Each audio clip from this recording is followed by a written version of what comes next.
What it do? What it do? I didn't know that my mic is already on again. We just jamming.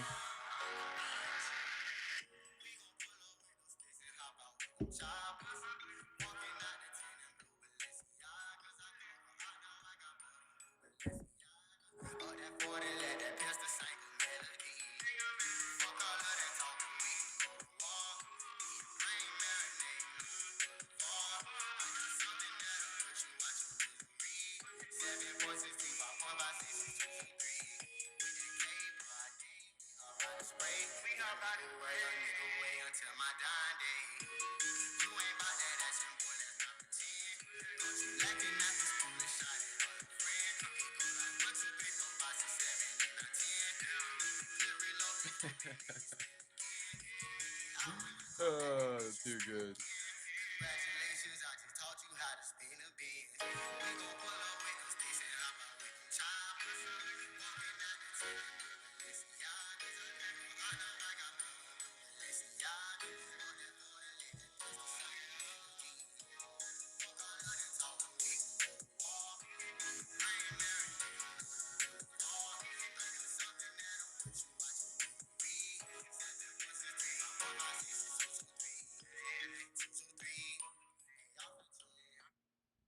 All right, what it do though? What it do?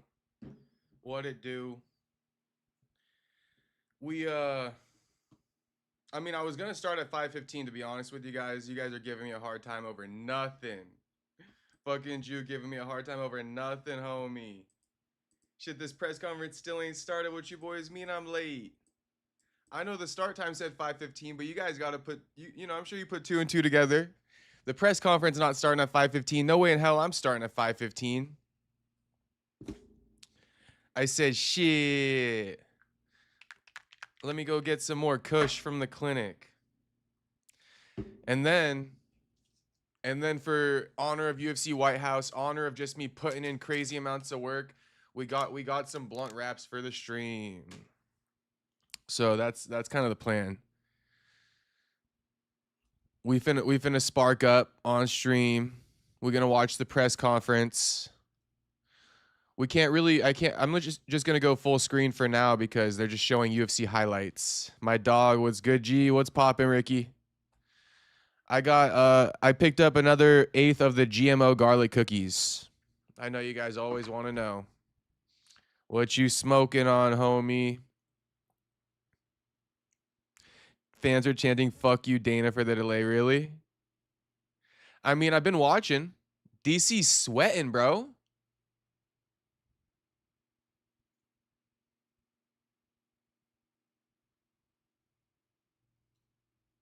DC like me, sweating low key. I thought it's raining though.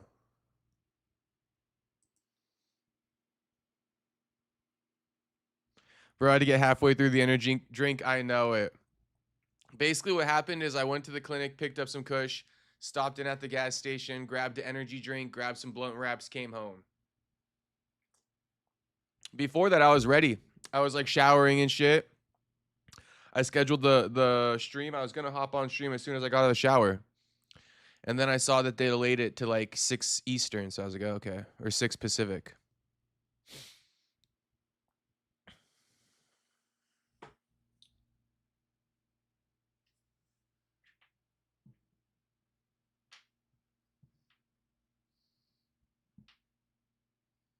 I'm sweating out. I got you, champ. Boy. Hey, you see, we're married. We're married. From EA Sports UFC to the fight nights, it's me and John Anik, baby. Right.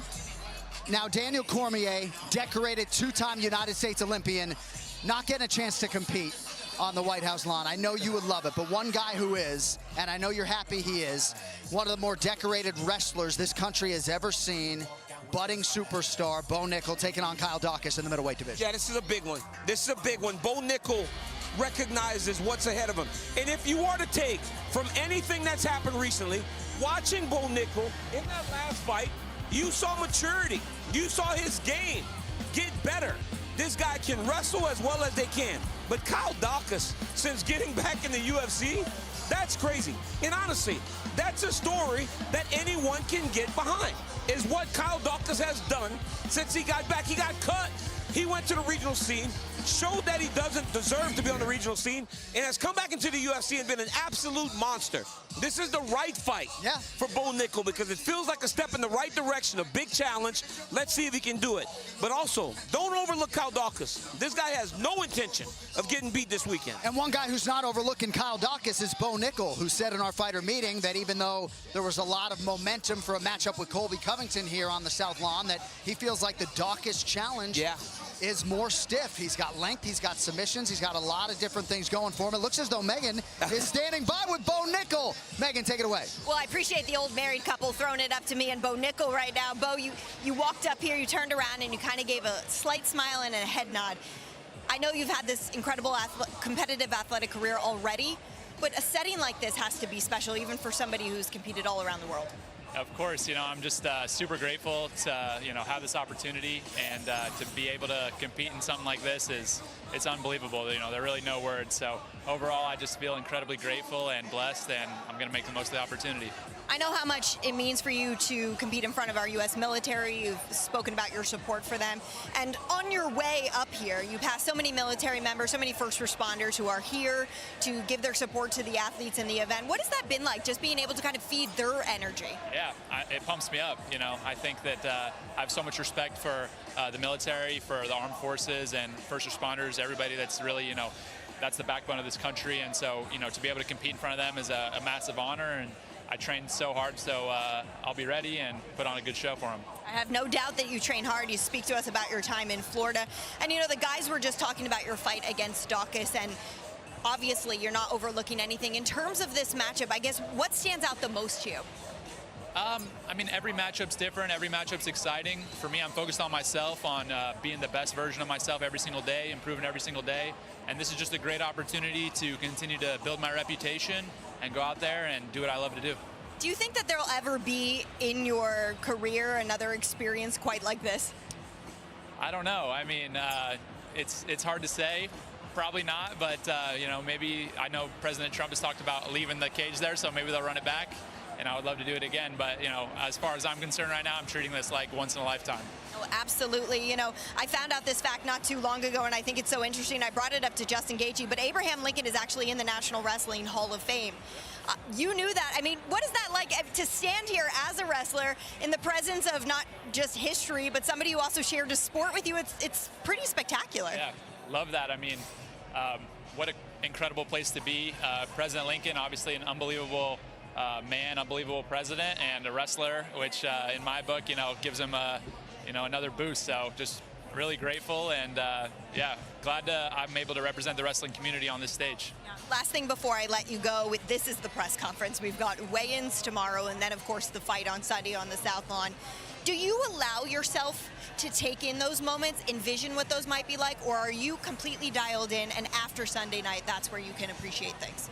No, definitely staying present, enjoying all the moments as they come, and really, like I said, my foundation is my faith, and that really brings me a lot of gratitude for every moment that I get. Every opportunity that I get is a blessing and something I'm really appreciative of, and I feel like I've really been able to soak it in, so really grateful for that.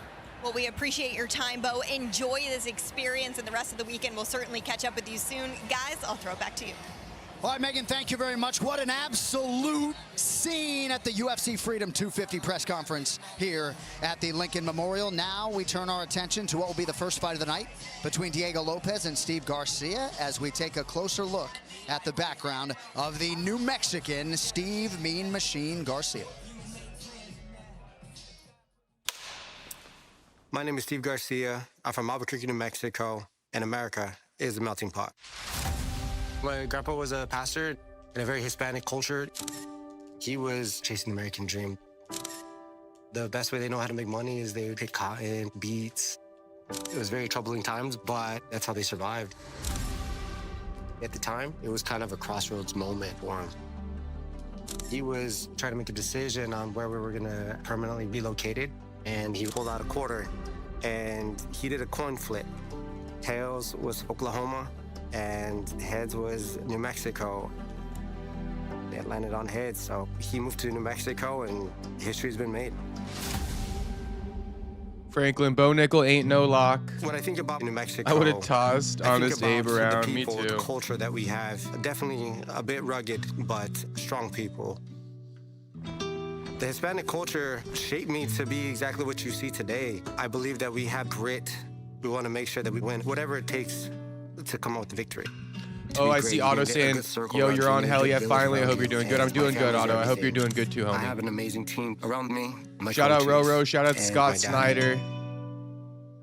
My Shout out father me for influenced popping in the almost chat. everything about me. The biggest thing that stands out is his hard work and his work ethic. Shout out Roro. My dad always made sure me and my family were taken care of. Gaethje has no chance of giving away all the favorites. Ilia has hyped himself up enough at 170. No way. No way in hell Gaethje wins at 55. All right, Franklin, let's see it. Family, I got Gaethje at 55, If you homie. want to do something big in life, it takes a lot James of Steele, what's sacrifice. popping if you're in I'm here? very grateful for my dad. Shiloh, what's Now I'm able to popping? Go into my life, try to be an LMAO, amazing watch dad. Bo be completely fraud I checked became a if father Hamzat at 30. was. Oh my Changed God, Franklin, everything. are you buzzed up, A lot of homie? my What the values hell come did you from just them. We write? come together. LMAO, we stand watch united, and we're always gonna be there BOB, for each other no matter complete what. fraud. Heck, It's something special. if All the Hamza hard work and was. dedication that it took, and it wasn't all glamorous. What in the It was drunk text, definitely Franklin? Through the hard working man's hands and everybody just coming together to make sure that they can make ends meet. My story in particular, I I feel don't know like, what all this is the shit American though. dream. Shit, we're I here. literally started from the bottom. I had nothing to my name. Shout out to everybody What I watching. loved Just about your the sport friendly is that I could reminder. earn Run up everything the I did, likes even on the if it stream was if the you hard haven't way. already. I had Subscribe if you're not support, my subscribed. family, and I finally was able to go out and show everybody in the world, if you work hard enough, you can get what you want in life. I'm living proof of the American dream. Mean Machine Steve Garcia, as we welcome you back live to the UFC Freedom 250 press conference here at the Lincoln Memorial. John Anik, Mike Side, the absolute legend, Daniel Cormier. Garcia's got a crowd-pleasing style, man. He's got the winning streak in tow. As such, he has earned this opportunity against the former two-time world title challenger, Diego Lopez, and this is the fight to open the show. I mean, this is the best fight to open a show. This is going to be absolutely bananas. These two guys are guaranteed fireworks. Steve Garcia goes forward and presses. If you have watched Diego Lopez over the course of his career, he does best when guys go forward and they press. It is going to be bananas because both of these guys are refusing to take a step backwards. I asked Steve, are you going to change the fight style? You might have to because of the way that he fights. He said, no, I cannot worry about what he does. I got to do me. This fight has to deliver. I know it's going to deliver, and it's going to make it very difficult to follow. Lopez has a lot of respect for Garcia, but I think he's thankful that Alexander Volkanovski will not be in his bracket here on Sunday night. All right, wish you could be here with us. Thank you for watching. It is time for the UFC Freedom 250 press conference. It comes your way right now.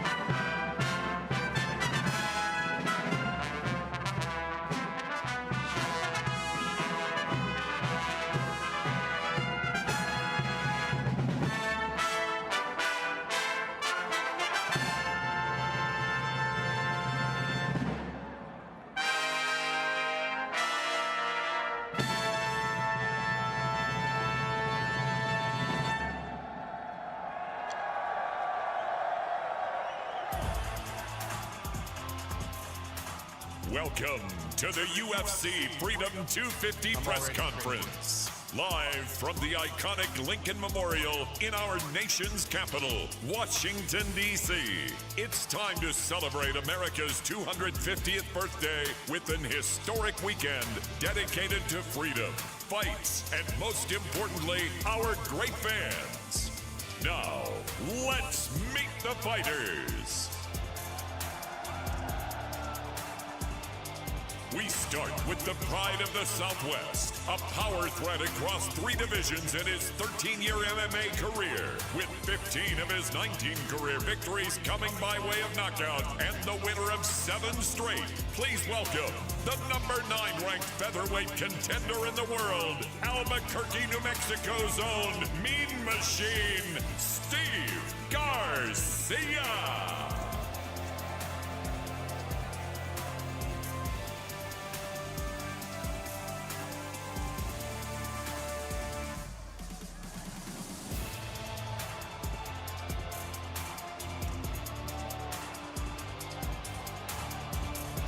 Who's this guy walking out with Steve Garcia in basketball shorts? Just a kid? This is why I'm cringing already. What is this? This kid's leading in front of fucking Steve.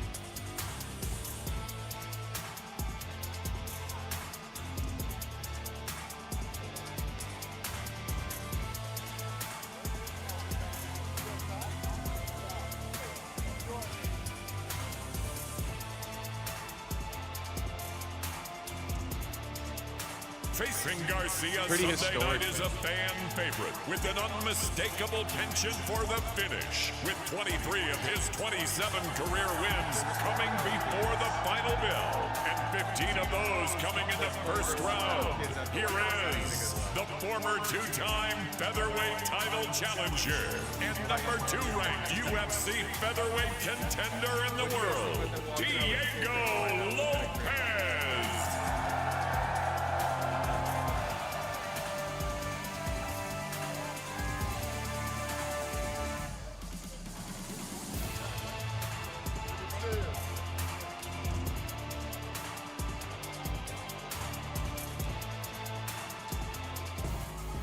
Now, we move to an American middleweight battle. Up first, a wrecking machine on the ground and on the feet. This man has rattled off 6 straight, with 5 of those wins taken out of the judges' hands. Hailing from the famed Fighting City and birthplace of freedom, Philadelphia, Pennsylvania, this is Kyle Dawkins.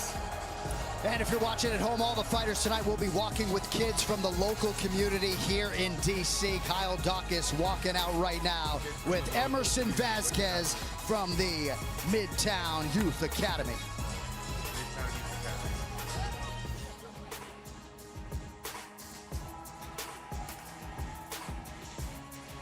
To face the man from Philly is one of the most decorated collegiate wrestlers ever to grace the UFC octagon. He is a 3-time NCAA Division I champion as a Penn State Nittany Lion, a U.S. national champion and world champion on the mats. Fighting out of State College, Pennsylvania, USA. Fight fans, please welcome Bo Nickel. And Bo Nickel being walked out by Maggie Pearson, repping Ryan Hall's 50-50 Martial Arts Academy in Falls Church, Virginia. With the release of the Epstein files recently, I don't think they should be walking no kids out of the White House, but whatever. You know, someone got to say it. Lightweights are up next, and we begin with the former UFC lightweight title challenger and NCAA Division I college wrestling All-American from the University of Missouri. He has finished 18 of his 23 career wins. He is the former Bellator MMA lightweight champion. Here is the Show Me State's own Iron Michael Chandler.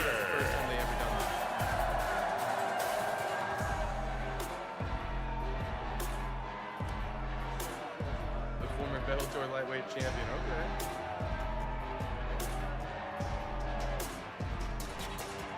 Looking to play spoiler is a creative fight finisher who has only seen the judges' scorecard once in 15 professional bouts. Sunday night, he looks to continue his rise to contention at 155 pounds. From Sao Paulo, Brazil, here is the number 9 ranked UFC lightweight contender in the world, Mauricio Hufi.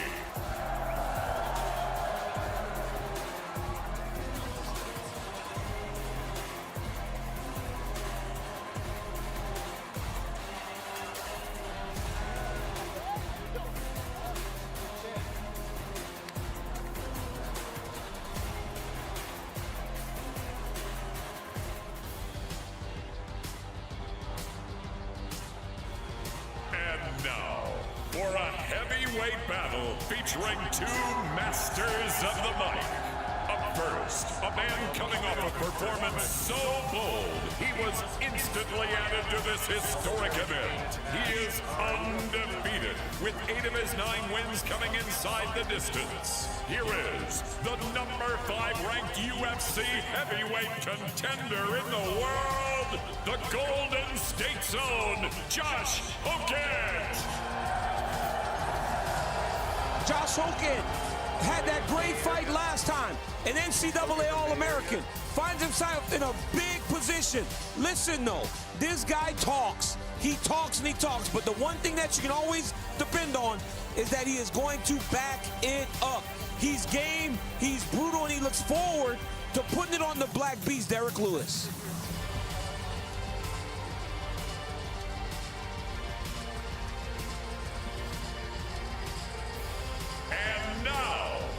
Divisional mainstay with a record book that speaks for itself.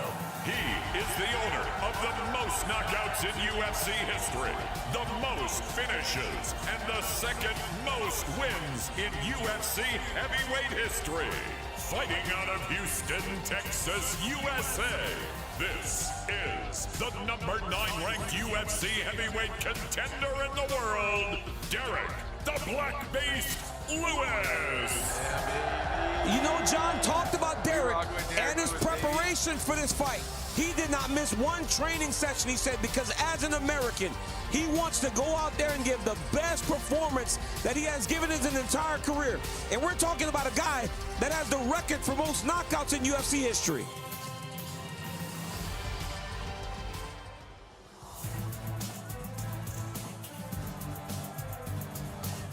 Moving down to the bantamweights. First up, a Canadian tactician and master of strategy. He's riding a 7-fight win streak with his last 3 victories coming over some of the division's elite. Fighting out of Montreal, Quebec, Canada, please welcome the number 6 ranked UFC bantamweight contender and Canada's native son, Aiemann Zahabi.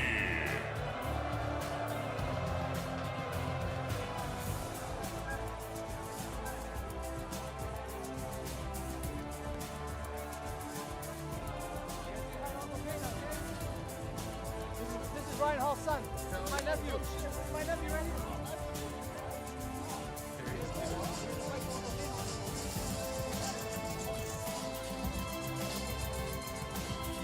That's Ryan Hall's son, by the way, Sean Hall, flanking Aiemann Zahabi as he makes his way to the podium.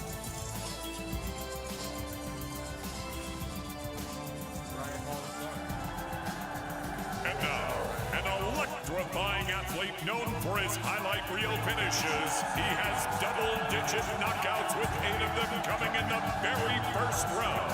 He is the former UFC bantamweight champion and the number 3 ranked UFC bantamweight contender in the world.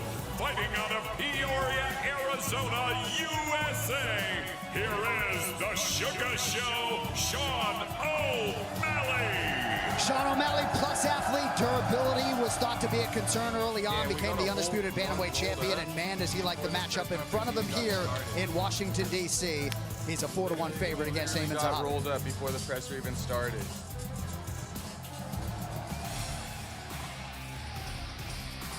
It's time for the first of 2 title fights going down from the South Lawn of the White House on Sunday night.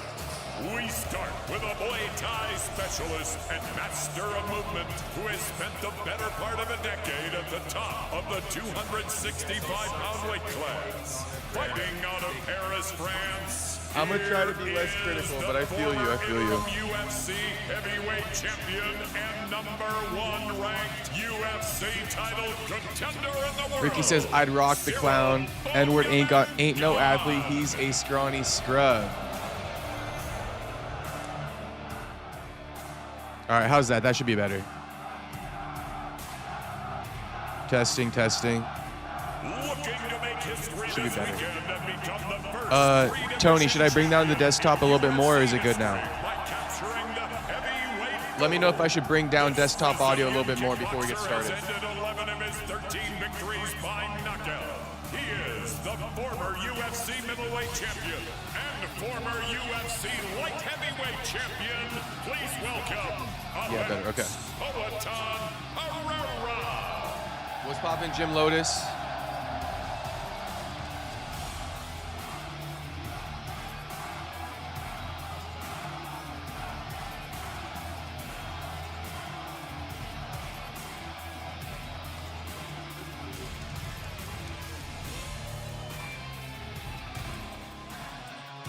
The undisputed lightweight title will be unified Sunday night. Up first, a man at the center of one of the most exciting fights ever to grace the octagon. He's earned 15 performance awards in 15 UFC fights. Tied for the most. Yeah, Gaethje finna KO Topuria. I don't know who needs to hear it. Gaethje finna take Topuria's bitch ass out. I like Ilia, so it's no disrespect. From Sanford, Arizona, USA, this is Justin the Highlight Gaethje. Here, I know you copped a Guru beanie. Hell no, bro. I don't wear no hats or beanies. I don't be wearing no hats or beanies. That's crazy, whoever cops a Guru beanie. The Spanish-Georgian powerhouse has remained perfect in 17 career fights, finishing 15 of those before the final bell.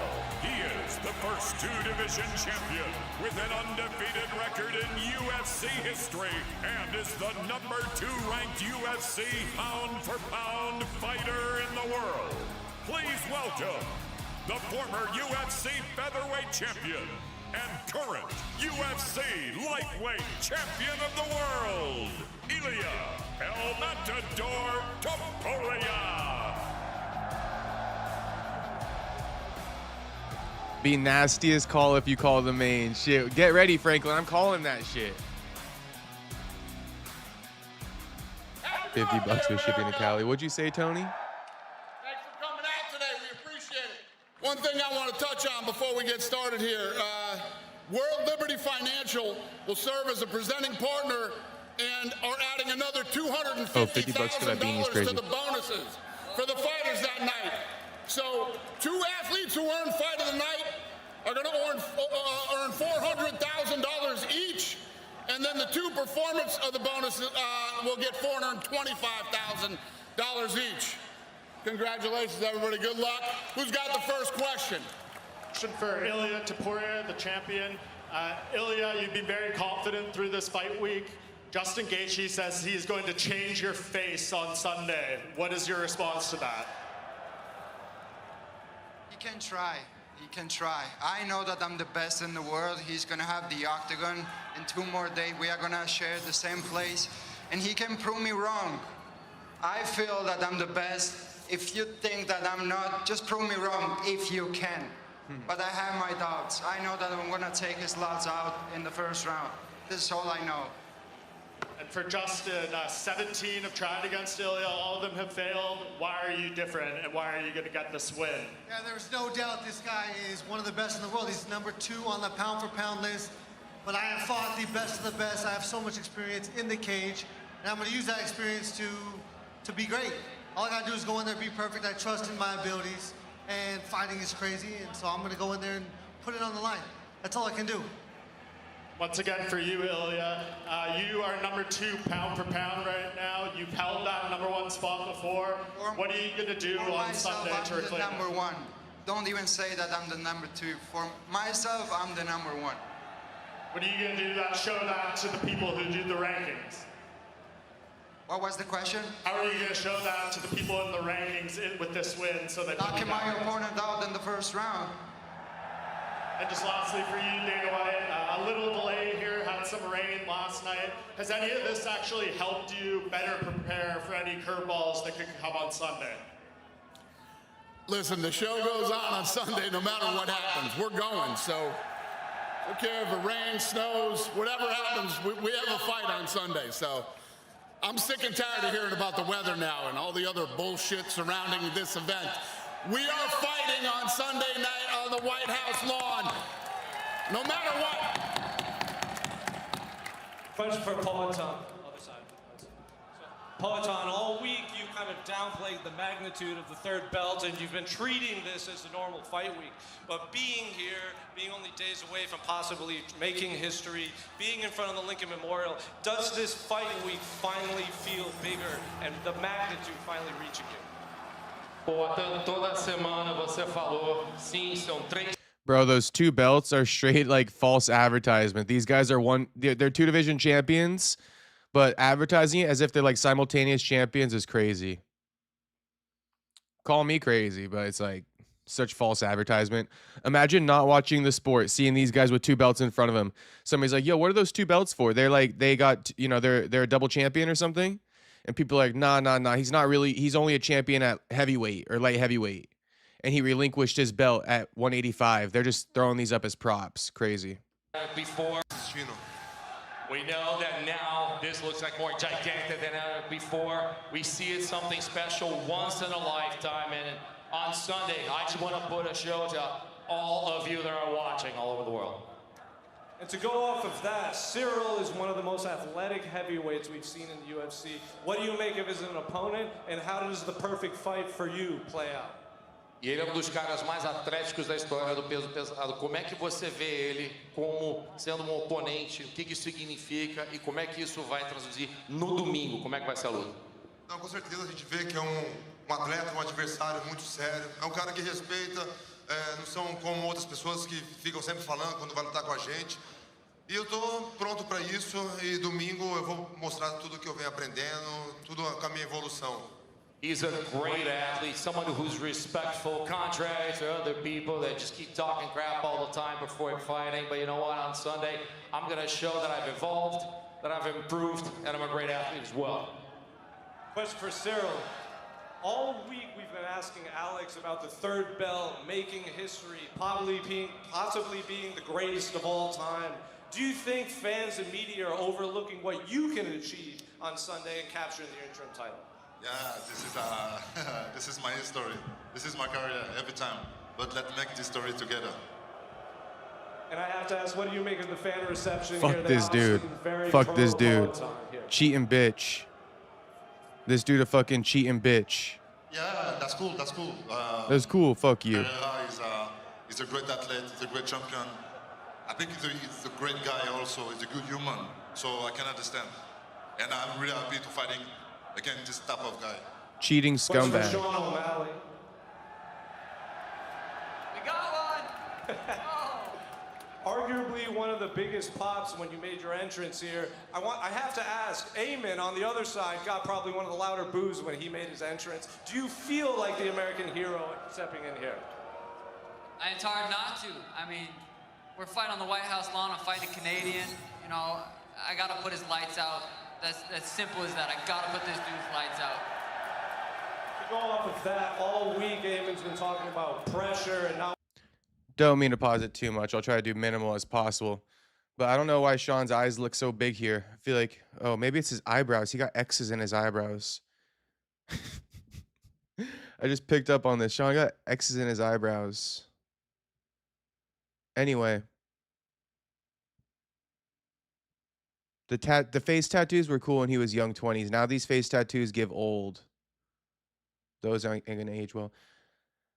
O'Malley looks like he's pretty weight drained, if you ask me. Worried about your striking. Is this the perfect opportunity to get your first knockout since 2023? Absolutely. He grew the beard out a little thicker. I know it is. That ain't gonna work, buddy. I know what you're trying to do. That's not how it works.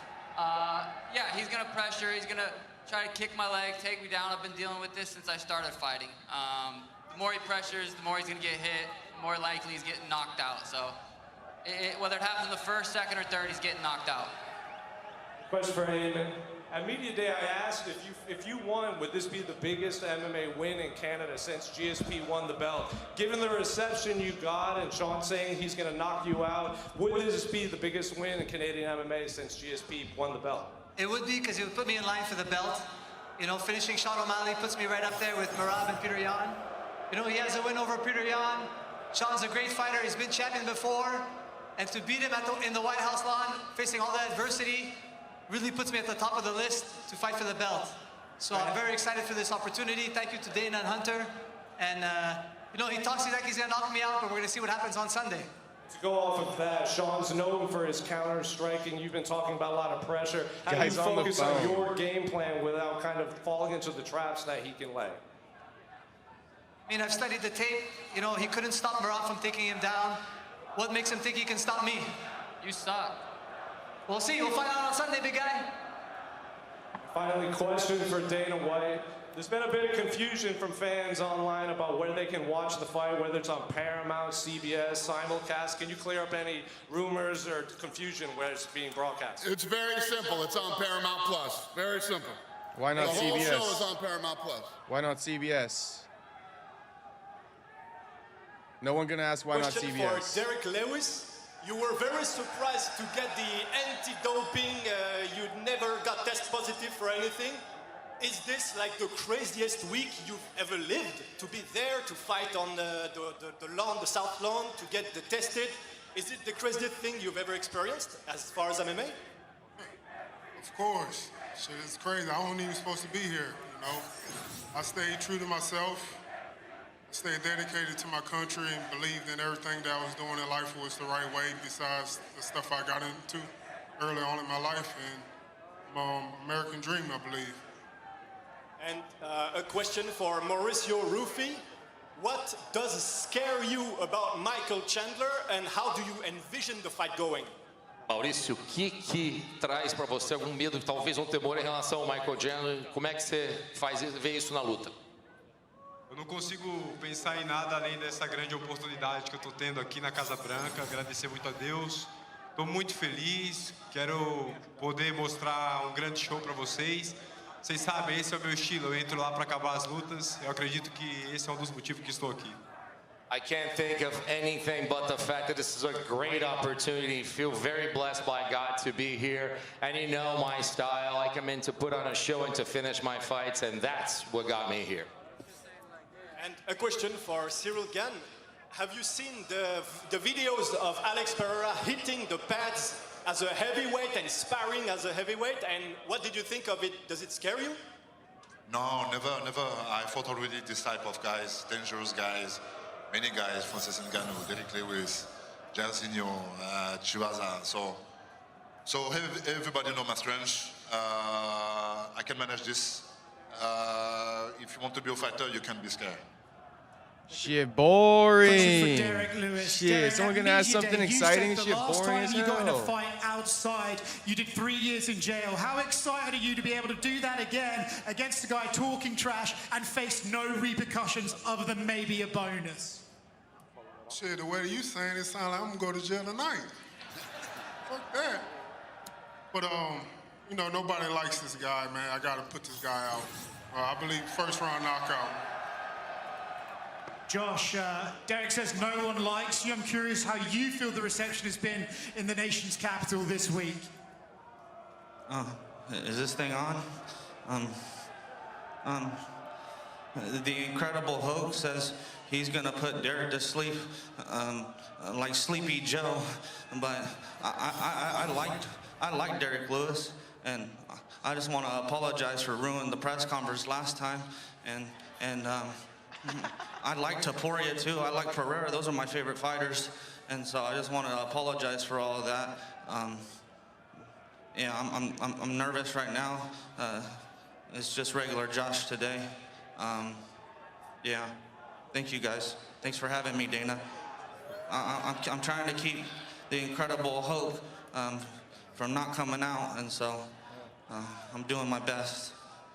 Thank you. Derek, do you prefer this? I'm not gonna lie, I do like Hokit still, but the acting is getting a bit played out because he goes back and forth. He goes back and forth. He's already been real too many times to keep playing the character. How are you gonna do this shtick in front of the monument?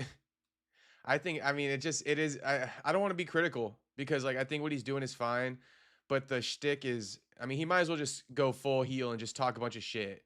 No need to be this shy guy, Josh, anymore. Down Vato's cool.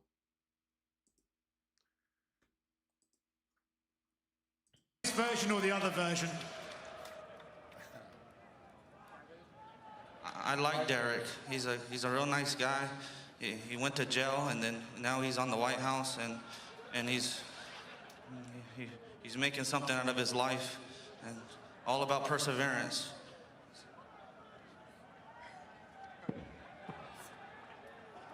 What you was saying about them drugs? Sure needs some tonight. A question from Michael Chandler. Michael, you said at Media Day that this fight and this win is for you, for no one else. Does that mean we could finally see a conservative style Michael Chandler? I'm conservative, all right. No, I mean, this one is for me. I think New hair, who at dis? 34 years old, I came over with a chip on my shoulder, had a lot to prove to the fans, prove to the brass, prove to the world, prove to the guy who was outside the UFC for a very long time. You check my resume, it speaks for itself. I fought the who's who of the lightweight division. Almost every single fight, first ballot Hall of Famers. So yeah, this one is for me. On the White House lawn for America's 250th birthday, you will see the best version of myself. There is nothing in the entire world that's gonna stop me from getting my hand raised and catapult myself back inside the top 10 and catapult myself back into the title contention. I respect Mauricio Hufi. This guy can't help himself. He always has to just take it too far. Title contention, Michael Chandler, you have officially lost me. I was just waiting. I knew he was going to take it there. It's just he can't help himself. He lost me at title contention. Never, ever. But he's never fought a man like me. Let him know, Michael Chandler. He hasn't fought a guy like you. It's going to be a real good fight. I'm really excited for it. Question for Cyril again. What means to you to be involved with the greatest fight of French MMA?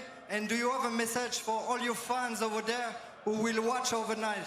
Yeah, at first, thank you to be behind me. Thank you to believe on myself. And yeah, always the people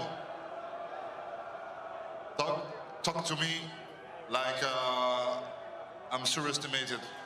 If I'm here, it means something every time. Thank you. Cyril Gane's a real good athlete, and that poses a real big threat to Pereira. He likes to be nonchalant, and Cyril Gane, he's really fast. He could play all the sports. The Incredible Hulk says he's the best athlete up here, but I think Cyril Gane might have him beat. He could play all the sports, and that's going to pose a big threat to Pereira. It's going to be a good fight. I'm looking for it, though. Looking forward to the fight. Question for Steve Garcia. You and your teammate, Josh Hogan, you both might be one win away from a title shot. How much would it mean to both knock out your opponents and win the belt on the same card after this? Yeah, man, I'm here to shock the world. I'm super excited to be part of this. Diego's a phenomenal athlete, and he was able to go show out on UFC Noche, but I'm here to show out on the UFC White House card, Freedom 250, and I'm proud to represent my country, so we're gonna start this off with a bang. I'm gonna go for it, and fireworks will begin this card. Yeah, I agree. I'm sorry for interrupting, guys. Oh, Josh Hogan's the man. Yeah. Thank you, Steve. Thank you, Steve. Anytime, buddy. And he's been positive to the real Josh all week, and so I want to give him credit for that. And Steve's been training hard. He's been waiting for his opportunity, and he's finally got it. And he has a tough opponent with Diego Lopez, and it's going to be a good matchup. But I think Steve, he'll be too much for him. Question for Ilia Topuria. You and Alex Pereira have become good friends this fight camp. If Alex wins his third belt, do you think that makes him the GOAT? Listen, he's the GOAT already. It doesn't matter what's gonna happen on Sunday. For me, he's the GOAT. One of the GOATs, because we have a lot of them in the sport. But he's gonna join that list without any doubt. It doesn't matter, like, what's gonna happen on Sunday. I'm sorry. That list. I'm sorry.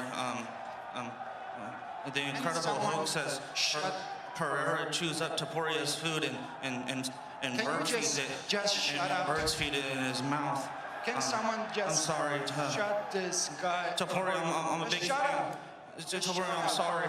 Every time I question this guy's character, he just pulls it. He just pulls something crazy out. Like, I get it now. Shy Josh gonna be responding to every single question at the presser. I'm back invested. This guy's good. I'm back invested.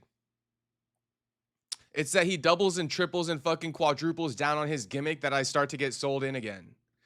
So, when in doubt, bro, just triple and quadruple down on the gimmick. It seems to work. This isn't the first time I criticized Josh. He stays true to the gimmick, and then 5 minutes later, I'm like, nah, he chill. Shut up. I'm sorry. Topuria's probably my favorite fighter, I'll be honest. He knocks everybody out. Thank you very much, And but so, shut up. I'm sorry. Shut up. Just sorry, shut up, Topuria. bro. The Incredible Hulk says he Good bird boy. feeds. Pereira chews up your food and bird feeds it to you. Like a baby bird. I'm sorry, Topuria. I can't stand this. No one likes me because of the Incredible Hulk. He's ruining my life. I hope Derek Lewis trained hard for this, and so he could stop. You know, he could stop this madness because I'm tired of it. I got no coaches. I got no friends because of the Incredible Hulk. No one likes me, and so. Who's got the next question? Question for Kyle. Just feels like a few feet in front of the Lincoln Memorial. This is really living your American dream. Can you touch on what an opportunity this is for you, especially against someone as talented as Bo? Yeah, you know, throughout my career, I've dealt with ups and downs. You know, not being in the UFC for a little bit, building my way back up. Getting back here now to be on the White House against a very talented opponent. Looking forward to getting my hand raised on Sunday and, yeah, making the most of it. Thank you. And for Bo, there are so many talented wrestlers, Michael Chandler being one of them, in the UFC, but it just feels like every time you step in the cage, you're representing wrestling. You take a lot of pride in that, it feels like. Can you touch on representing the sport? Yeah, of course. You know, been wrestling from when I was 5 years old. My grandpa wrestled, my dad wrestled, and you know, I'm definitely representing all the wrestling community when I step out there, and I'm proud to do it. I think wrestlers are the toughest athletes on the planet, and you know, happy to represent. Wait a minute. Is this event racist? I'm just starting to catch on to something. It's all white boys. No offense to the white boys out there. Shit, I'm part white. But I mean, is America not have a lot of, you know, diverse cultures? In particular, you know, where's the underrepresentation of the black Americans? You know? Where the YNs at, so to speak? All white boys coming up here. And I bring that up because Drew says, can we not make MMA look goofy on the White House? I mean, all the brothers tuning in for the UFC White House, they be seeing the white boys first off. I'm sure they're shook about that. And then they see like the Shy Josh character. And it's like, oh, this is that goofy ass shit we're talking about. Yeah, it does make MMA a bit goofy. It's just such a... It's just such a predominantly white sport. I'm going to say it. I'm going to say it. MMA is such a predominantly white sport. Even in the Big 26. Derek Lewis, the only brother on stage. I'm talking about, you know, black American. Obviously, Pereira can be considered black as well, but he's not even American. Franklin says, you aren't white, question mark. Yes, I am. Yes, I am. My grandma's full white, bro.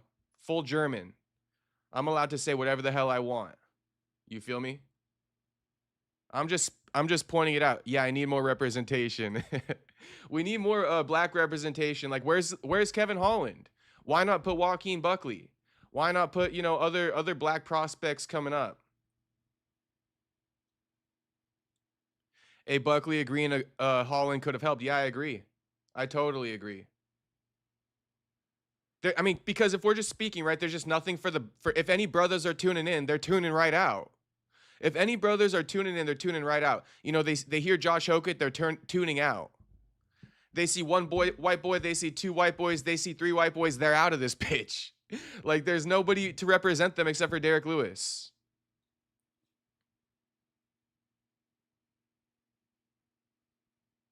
We'll talk about this later, but this event low-key a little bit racist. Where the fuck is the representation for the black community? For all of them. Thank you. And finally for Dana, on a personal level, it's amazing what you've accomplished with the UFC. It feels like this will make you even more ambitious. as with Boston roots, would you think about Fenway? Would you think about globally with the Coliseum? What's next for you in the UFC? I don't really think about that stuff. You know, the Sphere happened because I went and watched a show there, and then you all know how this ended up happening. I like arenas where fans can get a great experience. I like arenas where we don't have to worry about, you know, the elements. This is obviously, I mean, look on the screens, the setup here. This is a one-of-one incredible event, and I love it, but I'm not looking to go outside anymore or do anything crazy. We'll just do some arenas for the rest of the year. Thank you. Who's got the next question? Yeah, jumping out with KO Sports. This one's for Ilia. Ilia, no one has ever knocked out Justin Gaethje in the first round. You say you'll do it in 2 minutes. What makes you so confident you'll be the first to knock him out early? No one even knocked out Max Holloway. And I was the first one to take his lights out. And why not with Justin to do the same thing to him? And Justin, in the bottom of his heart, he knows that I'm gonna knock him out in the first round. Not true. He knows that. Not true. Of course, you know that. You might know it, but no, definitely not. Okay. Not how it works. I don't think I'm gonna be the one who's gonna prove it. I don't think so. The Incredible Hulk is going for Gaethje for America. Hey, his mic off. And he's gonna, and Gaethje's gonna pressure. Shut up. Gaethje's gonna. Boy, just shut up. He's gonna pressure and he's gonna make it dirty. That's what the Incredible Hulk thinks, and that's why he's going for Gaethje. But Topuria, I'm a big fan. You knock everybody out, but Gaethje, I think he's ready. He's hungry, and yeah. Next question for Justin. You said your plan is to move forward in this fight. Ilia says that's exactly what he wants you to do. Are you sure that is the best way to beat Ilia Topuria? I am sure that my coach has come up with a magnificent plan for me. Your coach is not gonna be in there with you. We have been training alone in that octagon with me. Yeah, me and you, buddy. That's how it works. No one is gonna be helping you. That's how it works. And me and you, just me and you. You are talking about your coach as one of the best. I'm fighting Lord. But you are not even the world champion. That's what we're doing. What makes him the best if you are not even the best? What makes him? What makes my coach the best? Yeah. Oh, his success as a coach. You are not even the best. Sure. For sure. Yeah. What makes your coach the best if you are not the best? His success as a coach, other athletes, myself, our accomplishments, his accomplishments as a whole. That's Kamar Usman, Rosenama Yunus. Yunus. My coach the best in the world because I won the world title in the featherweight division. I defended successfully. Yeah, you're then I move up in the lightweight There's no doubt about it. The title. So my coach is the best in the world. My coach is pretty I'm good the best too, in the world with the best coach in the world. That's why I'm. my coach is the best in the world, man. And can we all get along? Boy. Greg Jackson's a good coach too. Mike Winklejohn's a good coach. Yeah, and they all got coached under Greg Jackson. I'm sorry about that. I second that. But can we all get along? Last one for Justin Gaethje. Justin, Ilia says he wants to knock you out in front of your father and your country. What did you make of those comments? And did you expect the fight to get this personal? Of course, fighting is personal. We're fucking trying to beat each other up. That's what we do. That's what this sport is. None of you guys understand how serious it is. Only us fighters understand the consequences of getting in there every single time.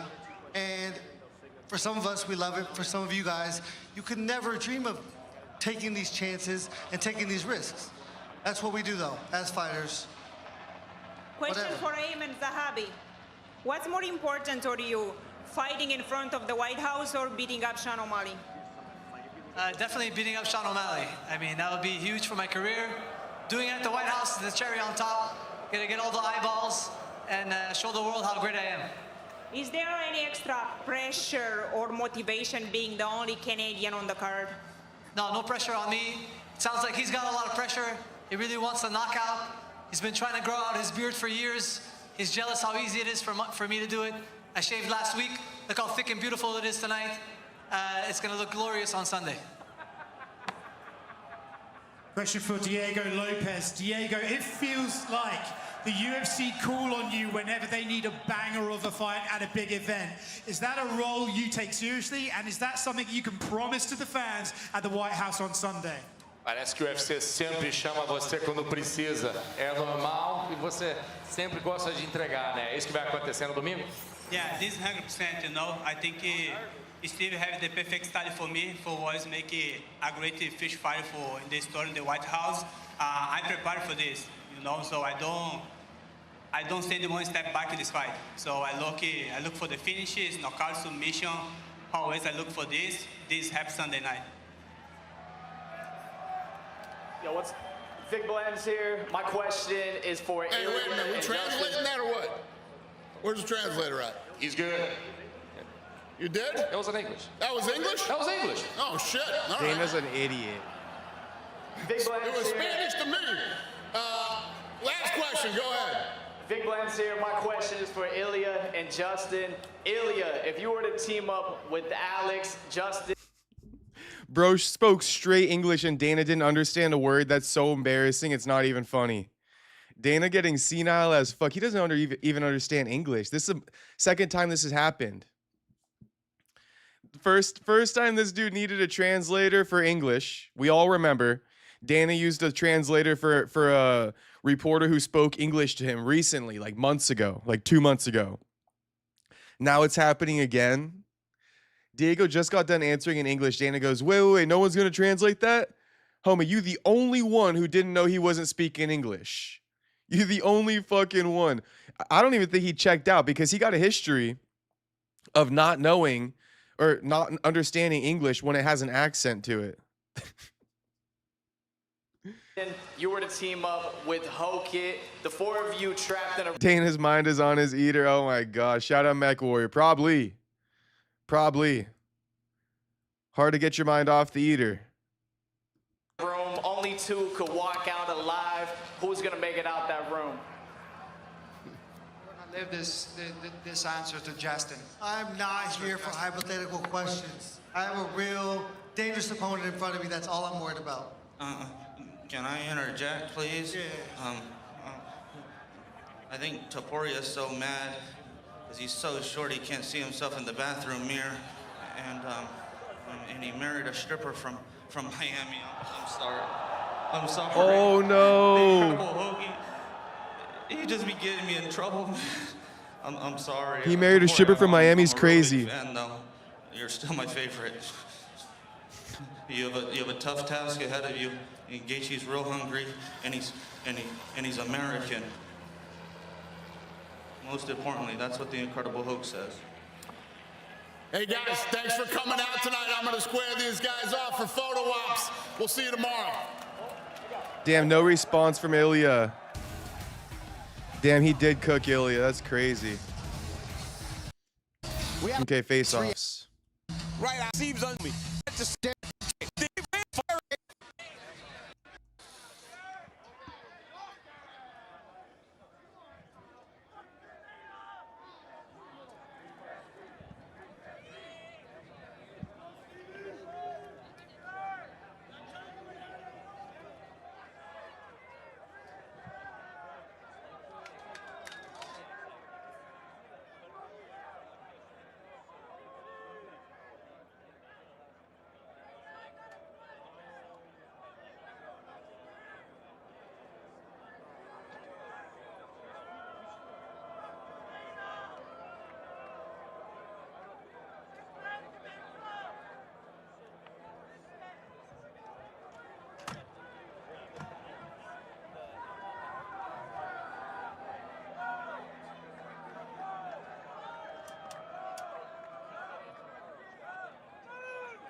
I feel like Dawkins might get taken down kind of easily. We'll see.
Guaranteed knockout, guys.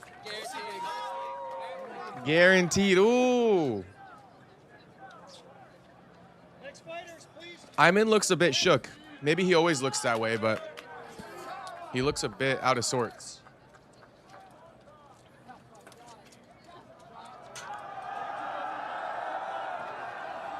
Put this cheating fuck Cyril Gane away, bro.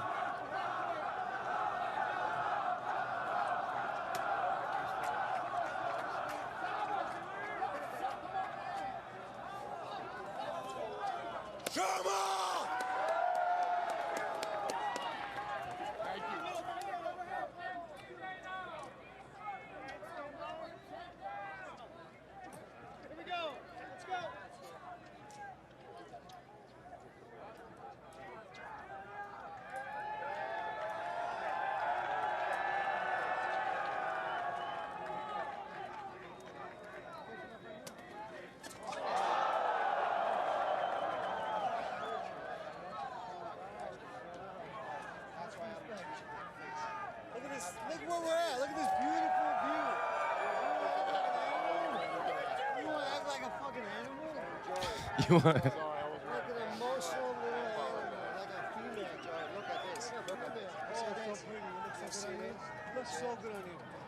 Yeah, it does. So good. It does. So good. I think you are fighting for this, right? So good. Okay. No, this is not the belt we're fighting for. It's mine, boy. Look, looks much better on me. Not the belt we're fighting for.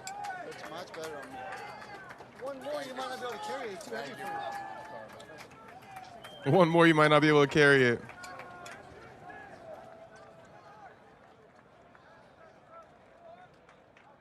That was good shit. America was built on bold Aye. ideas. And on Sunday, on one night... I mean, I mainly just want to say that I feel like UFC White House is super underrepresented with some of the black fighters on the roster. I just came to that realization. But I mean, I guess it is what it is. Highlights, you know, Dana not understanding Diego Lopez's English, calling for a translation is all time. Josh Hokett saying Ilia Topuria married a stripper, all time. Josh Hokett, you know, interjecting after every question that doesn't even relate to him, all time. So quite a few good moments from the press conference, but not too many good moments. Only a few and far between. Tux goes, what the fuck is this timeline? Ilia's shit talk is so trash. Shit talking on the White House lawn, it's like they are like, should we be respectful? I mean, what do you think should happen, Tux? Justin going to sleep says, long live Mac Warrior. Jim Lotus. Franklin says, let's go Gaethje. What a finale. They're like, should we be respectful or should we talk shit? Bro, fuck the respect. We don't need no respect. We don't need no respect. Just talk your shit, you know? Like, the setting shouldn't make you more respectful. Since when do we give a fuck about other people's opinions and shit? Talk your shit, bro. It doesn't matter who's around. This is a dog sport. You guys are dogs fighting for a belt. Title unification bout. Talk your shit.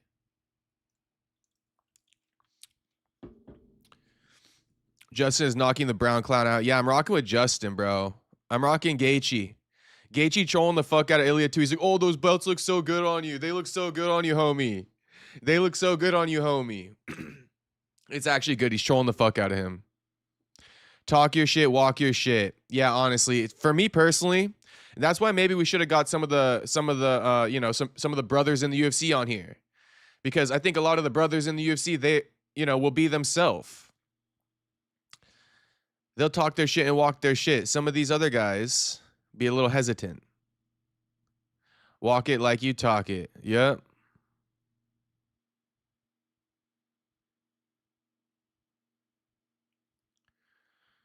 I missed the PC. Did anyone call Trump a pedo? No, they didn't.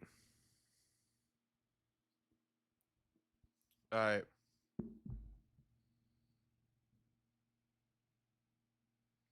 I got to post some of these face-offs real quick, so just bear with me, but shit, we'll stay live for longer.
Hey, I'm gonna read chat. Just let me make this one post real quick. Shout out to everybody who's watching. Shout out to everybody who's tuning in.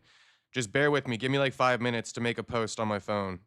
But everybody run up the likes on the stream if you haven't liked it yet. If you're not subbed up, subscribe to the channel.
You fuck with mango sticky rice? Yeah, I do. I do, Jew. There's a good spot in LA that's got good mango sticky rice, but it's far as fuck from me. I'm skipping half of work to watch on Sunday. Shout out. Let's go, homie. Yeah, fuck work. We got UFC White House to catch.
If you guys are sticking around, shout out. Thank you.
Listening while I reset my studio. I'm still here. Damn, shout out to Buyer Seller. Thanks, homie.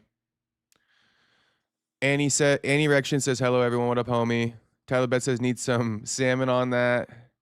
I know Jim Lotus don't be eating no meat, though. On a scale of 1 to Askren, the Bugs might be the real winners. What up, James Pond? Been a while since I seen you in here.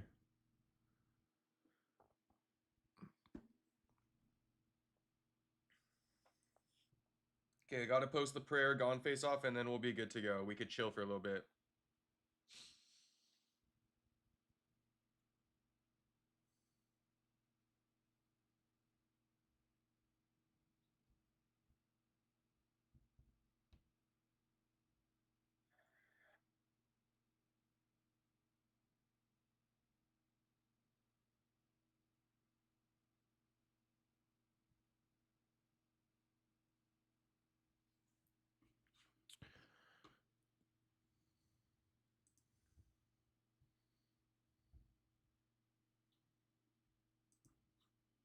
Wait, hold on. This song keeps playing in my head, so I'm finna play it real quick.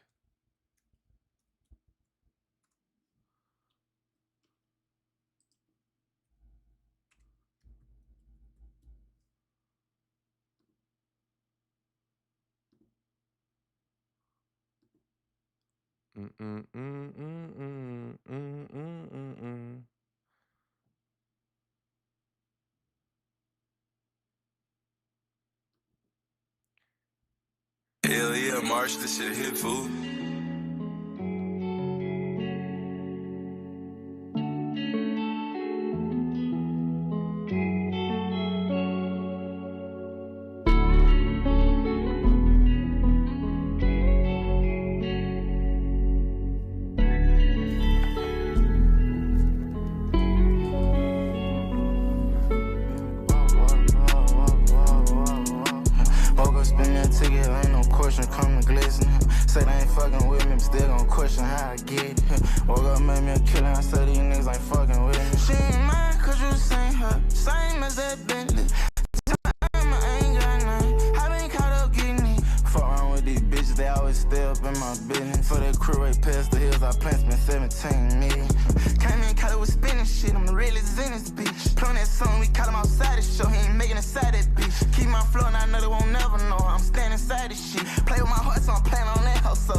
That's kind of a banger, is it not? Tell me that song not a banger.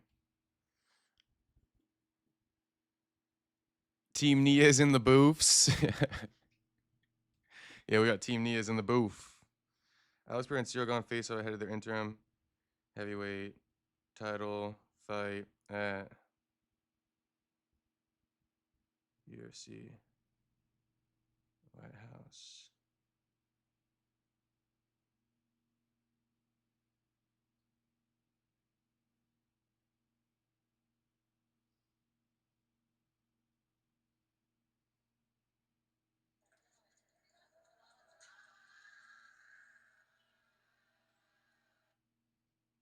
Hold on, I got a new caption.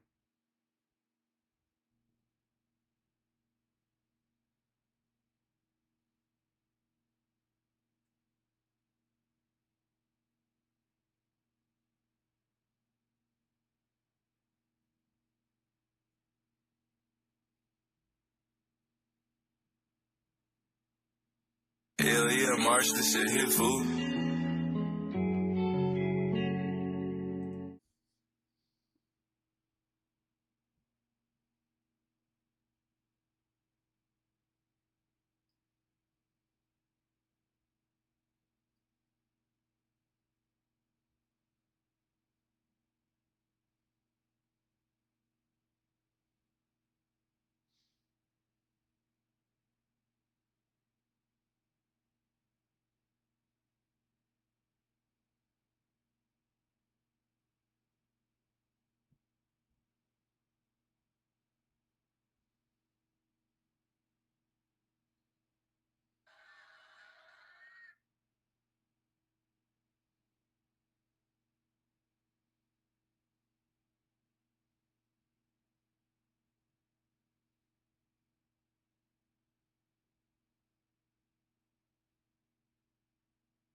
Okay. Oh shit, Buyer Seller likes the name of that song. It's called Highlights. Highlights by Young Boy. It's unreleased though. You know, all the Young Boy I be playing is unreleased. So if it not unreleased, I don't even want to hear it. No, I'm playing. We could listen to the released Young Boy too. But no, Highlights is a banger, bro. Highlights is a straight banger. I mean, shit, we could even rewind that. We could even play that shit again. I'll spare you though. Tell me that song not a fucking banger though.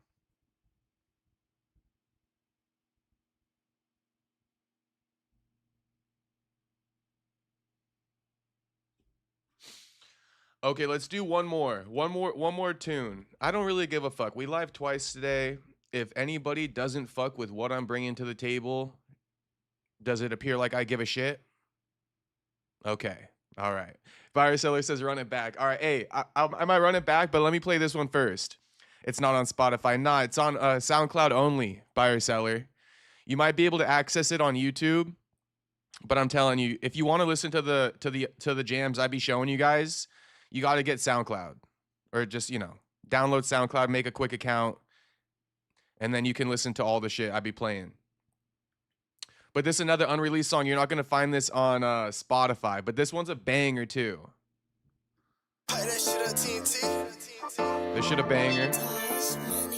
This shit a banger. All right. Hey, due to popular demand, let's play Highlights one more time after this. One more time after this, we finna play Highlights, but let's play Ling Ling. Okay, let's play Ling Ling.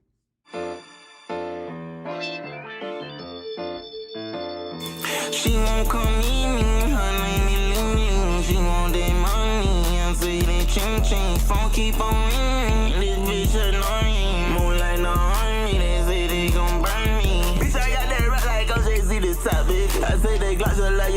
then I make it pop, baby.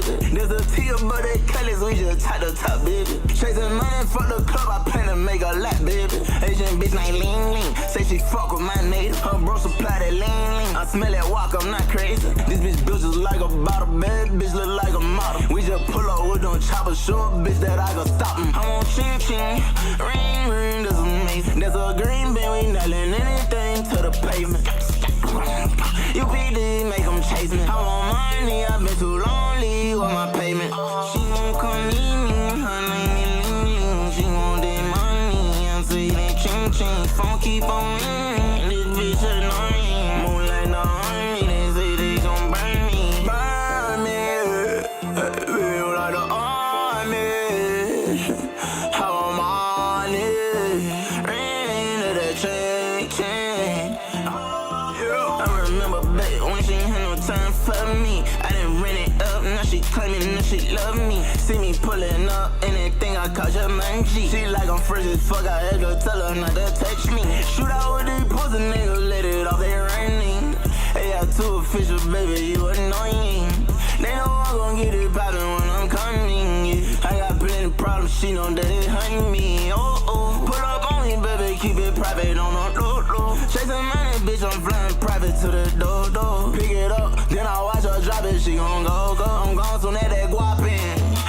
She won't come meet me, her name is Ling Ling. She want that money, I'm saying that ching ching. Phone keep on ringing, this bitch annoying. Moonlight the army, they say they gon' burn me. Okay, we'll go back to the highlight song real quick for you guys, because you guys enjoyed that. Ricky says if I play this song in front of my father, he would disown me. Shit, that's the problem right there.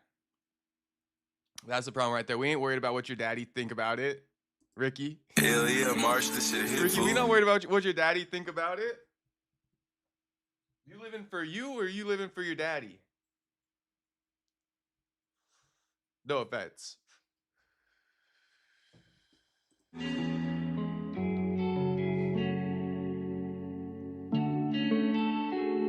Yeah, Ricky, what about this one? If you deny this one, Ricky, I don't even know about you. All right, so let's say shout out to the ABGs. Look, he's like Asian bitch like Ling Ling. No, she fuck with my... I can't say it.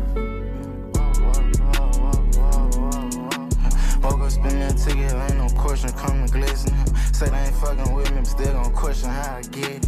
Woke up, made me a killer, I said these niggas ain't fucking with me. She ain't mine, cause you seen her, same as that Bentley.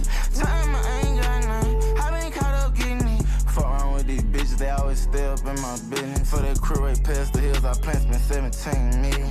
Came in, caught it with spinning shit, I'm the realest in this bitch. Playing that song, we caught him outside the show, he ain't making it side that bitch. Keep my flow and I know they won't never know, I'm standing inside this shit. Play with my heart, so I'm playing on that hoe, so after that beside this bitch. Mama, I grind for fun, by whatever they want, I don't sleep behind this shit. Better stand they line, tell them niggas don't kill, they don't make them bleed behind this shit. I drive to hell for to make sure that I'm on, burn up inside that bitch. When I come turn up, I'm gonna get one fuck every nigga that buck ass might get sweet. I'ma keep one tuck, I ain't showing no love. He's not one of us, that nigga a beat. I be playing this game, but behind that block, I be making sure all their ass get hit. They be studying me deeply than my feet. I'm inside they vibe and I see glee. She gon' tell me she love me, but won't be staring me inside my eyes, this dirty bitch.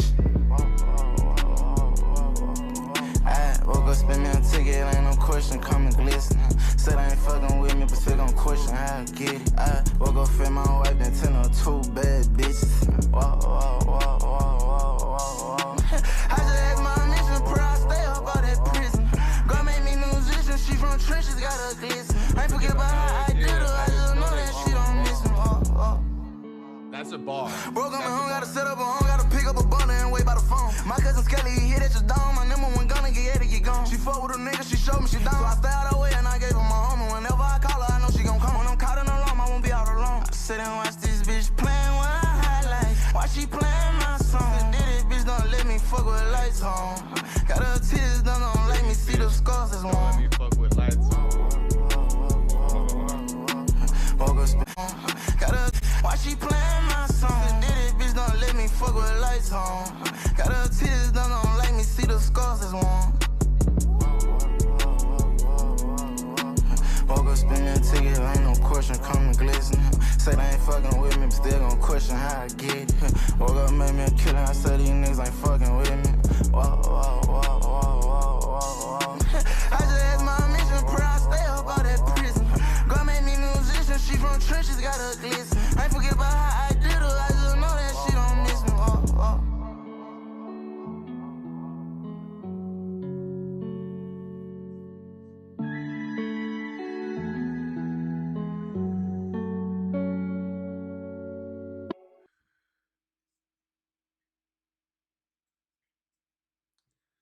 One more? What else we gonna do? What else we gonna do? We just chilling. We just chilling, jamming, honestly. What else are we gonna do? Bars. Hey, this song got a bar in it too.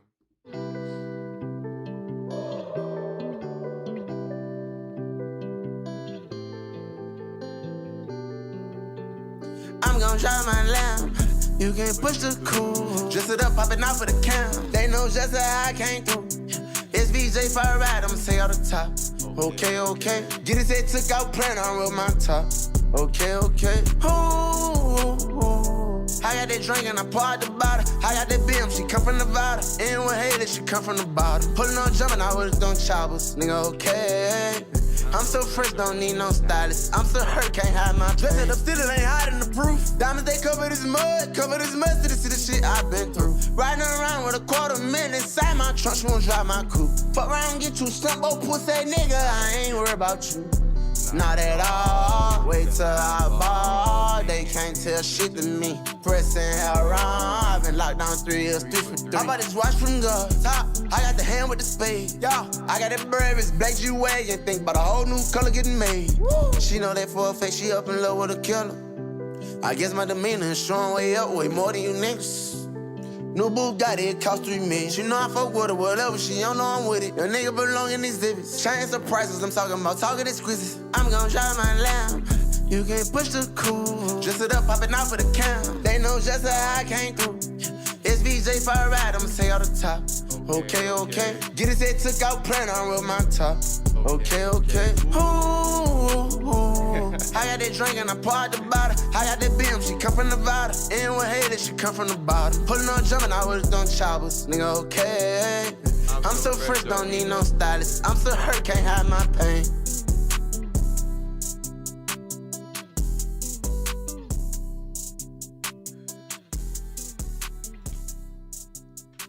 Shit, we just jamming. Just off your music taste, you got the pass. Say that shit. Do I got the pass? Tony M, I got the pass or what? I be trying to be respectful. I be trying to be respectful, Tony.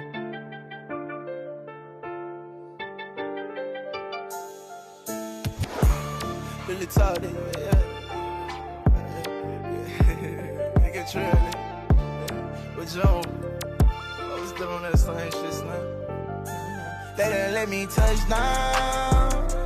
Tell them it's my time now. Shining like a motherfucking light. Diamonds, that's that ice. Baby, better treat me right. I'm putting out my life. I'm from the north side. Remember sitting on Grandpa Post. Never thought I told that pole. Used to watch streets sell it blow. I was in the basketball. Now I'm in the porno foes. Now I'm in designer clothes. Into Tony Honey Rose. I lay my hair down. She can't see my eyes. Shorty fuck with me strong, but I can't treat her right. Seem like I always feel down and lonely through the night. Ain't popping off for the world. This shit ain't televised. Nah, nah. Who the realest? They be like, young boy, it's young boy. Who you wanna see perform? Young boy, but he won't leave home. Before I got up in it, had it hard, now I'm strong, yeah. Tell these bitches, leave me alone, I don't wanna fuck around. It's a fashion show, they pushes to these bitches too, so did it need a ratchet hoe. I keep my committed on my penny, that's that gang logo. Said she wanna drink, but I don't drink it for a full loco. My bro smoking strong, can smoke on strong, that's that dead man dope. Told my mom I don't need that hoe. She like, what you said that for?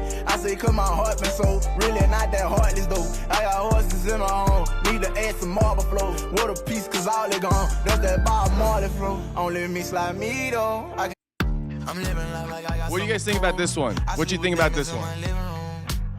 On my way to riches on a dark road. What's poppin' Space?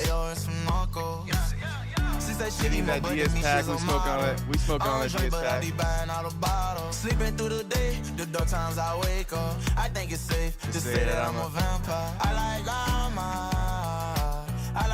my girls dangerous. I like all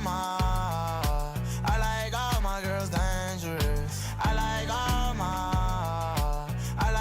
my girls dangerous. As long as you around, I think it's a nice world. I think I done fell in love with a white girl. I got angels, I got demons on my shoulders. I don't care how I die, but I ain't dying sober. I could tell you how to sell it, I'm a soldier. She keep feeling I'm a hood, I think I broke her. I still a post up in the hood, I'm a motor. Only time that we want it is when it's danger. I like all my girls dangerous. I like all my girls dangerous. I like all my girls dangerous. She said she emo, but to me she is a model. I don't drink, but I be buying all the bottles. Sleeping through the day, the dark times I wake up. I think it's safe to say that I'm a vampire, living in this dangerous world. So I think I need a dangerous girl. Said I'm living in this dangerous world. So I'm only into dangerous girl. I'm living fast, can't tell if my day's near. Hey, what you want? You want a pink spaceship? I'm living fast, I reload but out slow. Hey, what you want? You want a pink UFO? Can you grab the wheel before I crash? Every time you cry, girl, your tears black. Every time my phone ring, I hope it's you. Cause who the hell is you talking to? Everybody ran as we walking through. They be acting like we scared of them or something like, I don't know, like we just don't fit it. We just different, like yo. I like all my girls dangerous. I like all my girls dangerous. I like all my girls dangerous. She said she emo, but to me she was a model. I don't drink, but I be buying all the bottles. Sleeping through the day, the dark times I wake up. I think it's safe to say that I'm a vampire. Shout out to Ricky. It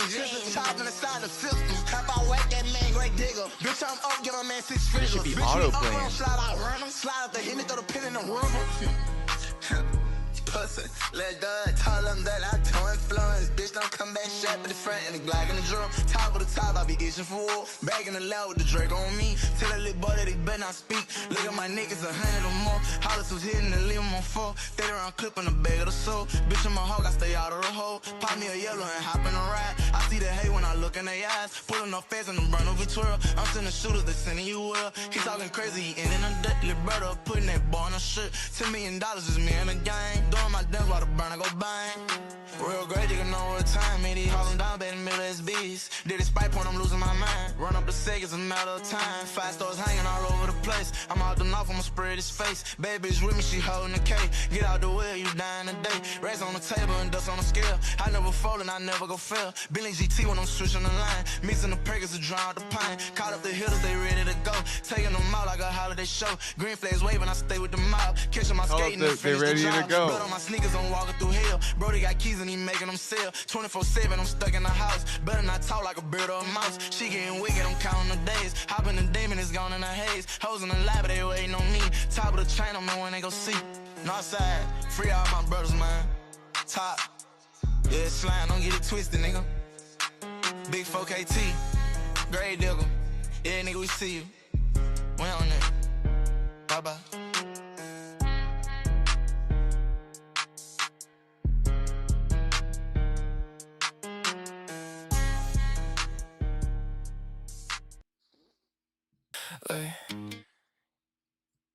What's his name? Let's read some chats. This is a song he made to get more white girls that aren't ratchet. I called it out. Yeah. YB likes the snow bunnies. You heard Mexidro? I haven't heard Mexidro. Roro. Ricky says, sounding like Lil Wayne rock album. Yeah. Low key. Trying to hit his Juice WRLD flow, TBH. I mean, I like it. Dan Perry, we would have been boys if we grew up in the same location. Shit, I know. I know everybody who fucks with me, we would have been boys. Because shit, I just really be myself on stream. So if you guys fuck with me, I already know we would have been boys. Tony M says, this unreleased shit? Yes. Yes, Tony. All men like Snow Bunny. It's a universal thing. Snow bunnies are pretty. Snow bunnies are definitely pretty.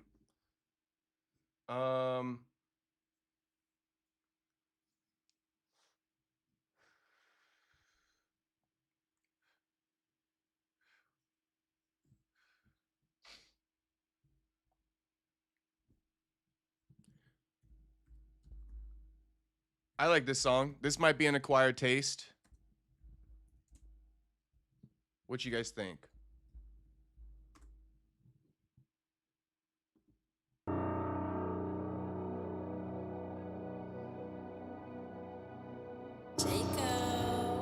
This might be the last tune. Diamonds shining like a motherfucking lighthouse. I'm trying to figure when they see me with the hype out. Fans ex the police when they see me got my pipe out.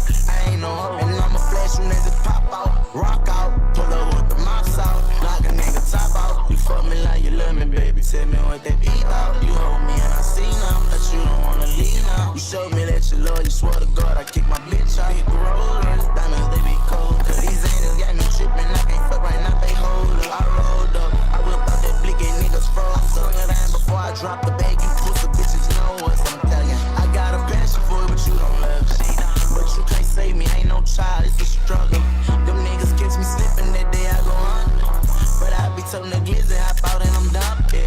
Go ask the Alicia, I bust the Easter ran that pussy bitch. What made me mad, the gun ain't jammed, the fucking strap ain't even clip. He ran his bike into the car, I'm trying to kill his stupid bitch. And I'ma bust his fucking head, it be thinking I'm a lick. Right now I'm happy, babe, don't make a nigga switch.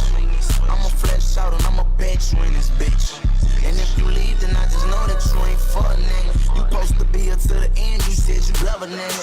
Big rollers, diamonds, they be cold. Cause these angels got me tripping, I can't fuck right now, they hold up. I rolled up, I whipped out that blick and niggas froze. Slung that hand before I dropped the bag, you pussy bitches know where you got me, just don't lie to me. But I ain't tripping, them brother hitters on side of me. I ain't no question, that's a fact, they all gon' die for me. But this question should be a fact, cause you gon' ride for me. Cause I'm going all out behind you. I make them slimes pull up quick, they jumping out with big ass sticks. No one will play you like a bitch. You better not get mad if I ever call your house your name. They just be the other side of me and I will never change. Steady screaming out this game, trying to bust your fucking brain. Okay, all right, that's enough. That's enough. Shout out to everybody watching, though. I know only the hardcore's in this bitch.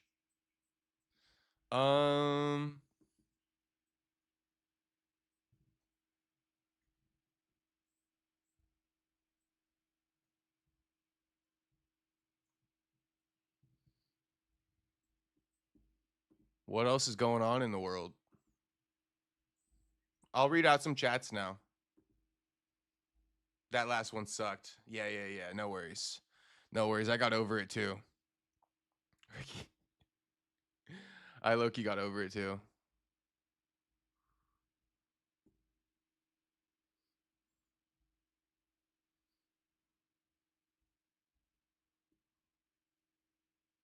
Scrim dropped a dope-ass album. You want me to listen to a song?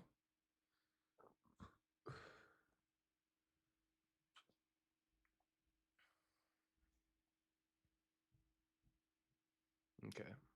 Let me go wash my hands real quick.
American Spirits by Scrim, maybe Country Boy Freestyle by Scrim.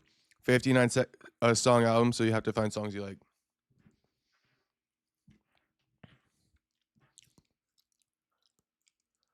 I don't know why, but I'm going with your second request. Usually freestyles are better.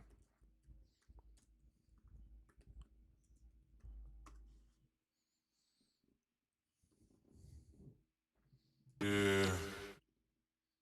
You know we bumping that motherfucking north side. No side killer, baby.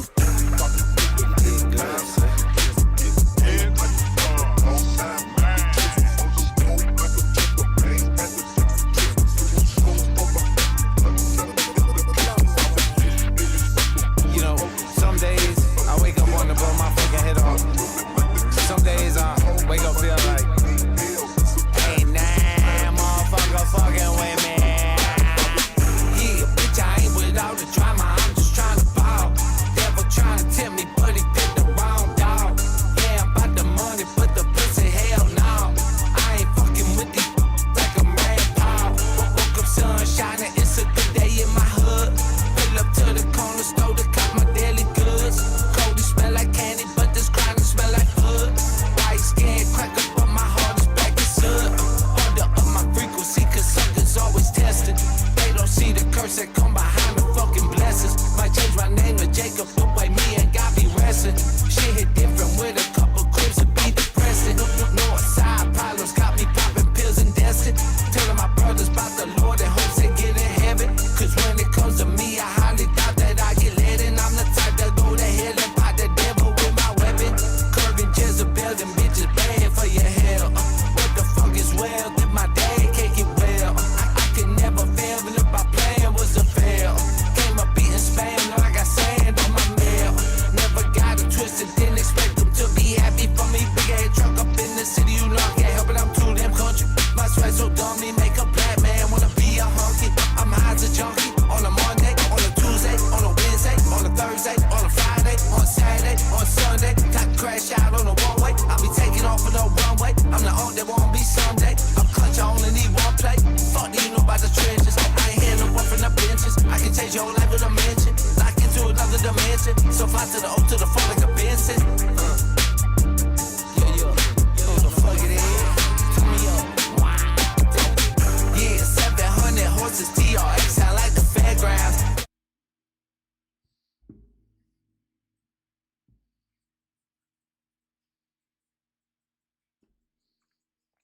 Ro, what do you mean it got shadow banned? You think they stopped recommending my live because of the songs?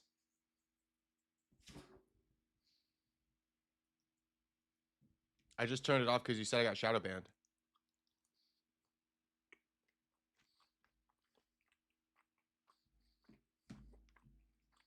No way they shadow banned me because of the songs.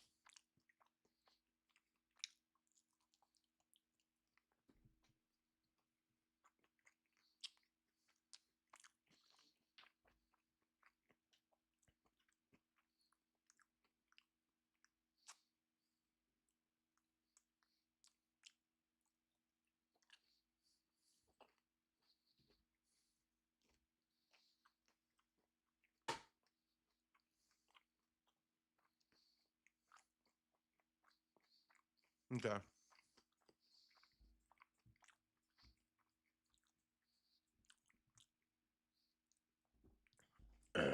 That's a banger though. That's a banger. About a fucking thing ain't even worth the stare down. Doing what I do so my bitch can keep her head down. If they know what I did for the jail, I'll be chair bound. Yeah, caddy with the windows up. I've been counting money while my bitch beside me rolling blunts. The fuck 10,000 hours, got 200 months. Ain't nobody fucking with me like I went becoming up. He's on, bitch. This sad too for you motherfucking hoes. Yeah, bitch, I ain't without the drama. I'm just trying to ball. Devil trying to tempt me, but he picked the wrong dog.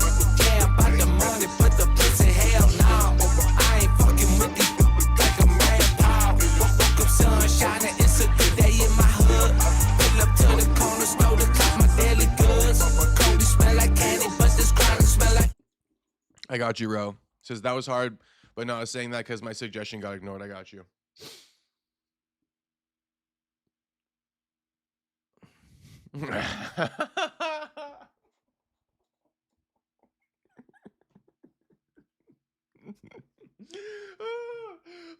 Hold on. Tony goes, I caught some of that Polis interview and bro was about to roid rage if Downey picked up. I saw it in his eyes. It's like bro was fucking asking for it. He kept pressing me about Pat. I'm like, just trying to ask him a damn question. He's like, call him. I'm like, bro, like we don't gotta call him. He's like, no, call him. I'm like, shit, I mean, if you're gonna insist, like, fuck, I'll call him. Like, you think I'm capping? That's how I took it. I'm like, bro, I'm not capping. Pat has straight called your ass out. You know, I'm not capping in the slightest. Hey, Tony, you know I did a follow-up with Pat, right? Shit, the lore goes deeper than that, Tony. I straight did a follow-up with Pat. Hold up, Tony. You know I always got to give you the lore, homie, so you know exactly where to go. And this is what I mean. I feel like I'm really the GOAT. You know, low-key, I'm really the GOAT. I really be doing this shit like, you know, closed book ending style. Like, shit. Pat didn't answer the phone, but we made sure to get him on and ask him about it. And look at the thumbnail. Just go to the interview playlist or the interview tab on the homepage, Tony. Look, Pat Downey offers Giorgio Polis $10K to compete in his 1K takedown challenge and reacts to RAF6 brawl. So go tap into this. And then you see the quote on the homepage or on the thumbnail, 10K if I can't take him down. Yeah. He said, shit, if I can take down Giorgio, 1K for me. And if I can't, 10K to him. So, you know, first you got to tap into the Giorgio interview, the pre-match interview with Arman, the first match. Okay, we interviewed Giorgio before his match with Arman, before the brawl happened, and we predicted the brawl would take place, and it did. You see the quote on the thumbnail. If he slaps me, I'll punch him. Right? That's exactly what the fuck happened, basically, except for Arman slapped and punched him. Actually, he slapped Arman, and then Arman basically punched him. And then, yeah, this is the interview where we talked about Pat Downey, him, you know, accusing him of ducking. Then we had Pat Downey on after the brawl. We did reach out to Giorgio, but he hit me back saying $1,000.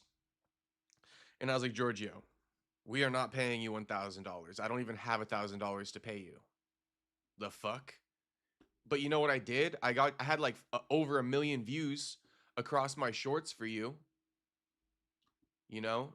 That didn't matter to you, huh, Giorgio? Huh, Georgie? I'm playing. I'm just trolling. I like Giorgio. He can come on anytime. Look, 362K views on this, right? I clipped it off. It went viral. And then, so it's 362, right? And that's only on Instagram. You know, we blew up on TikTok too. Now I'm going to make my point real quick. I'm going to make my point. 362, right? This is a 25K-er. So just call it like 380 so far. 21K. So now we're at 400K. This one did 194K, me asking about steroids. So basically just call it 600K. You know, another 200K here. 197, right? So that's 800K. 800K views. Just across, you know, Reels on IG with Giorgio. You feel me? Giorgio tells gamblers to put the house on him to beat Arman Tsarukyan. Giorgio Polis says he's 100% natty. Giorgio Polis on Arman Tsarukyan's past training with Abdul Rashid Sadulayev. Come on, bro. We really do this shit. We really do this shit. Pat Downey offering him the 1K. You know, and my whole thing is like, you stole the challenge from my boy Dylan Palacio. Give credit where it's due. That's the original take me down for 1,000 guy. Yeah, George just kind of blew up more with it, but I got so many people tagging me in his videos like, let Pat Downey try, let me try, and I finally am like, hey, I'll take you down, bro. So it's like, At this point, now that I've spoken on it to you publicly, if he doesn't accept the takedown challenge from me, he's just a bitch, right? Like, Well, I mean, he did say he's down to run it with you, but it was like one of those weird that's what ones, I like you're mean. saying, because he goes like, I'd be down to run it with Pat, but then it doesn't make sense for me because he doesn't have a lot of followers and like How nobody doesn't really it make knows him. sense? But I'm a then it's senior like, level world team member. I'm a U.S. Open champ. Everybody knows me in the wrestling community, and I'm bigger than him. So there would be no excuse for anybody. This would be a way for him to put unequivocally, no doubt in anybody's mind that he's legit and not getting taken down. And I'll one up it for him. He gives me 1,000 if I take him down. I'll give him 10 if I can't take him down. So 10-1 odds, George.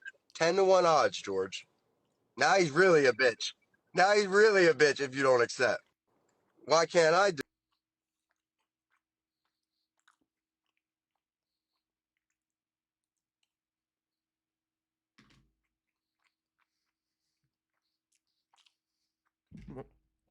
come on, bro. Come on, bro. We really do this shit. You guys know we really do this shit. Space says that's nutty. 800 people, 800K people is insane. Shit, not even the first time, homie. Not even the first time. We done more. Space. What do you think the past interviews with Joaquin have done?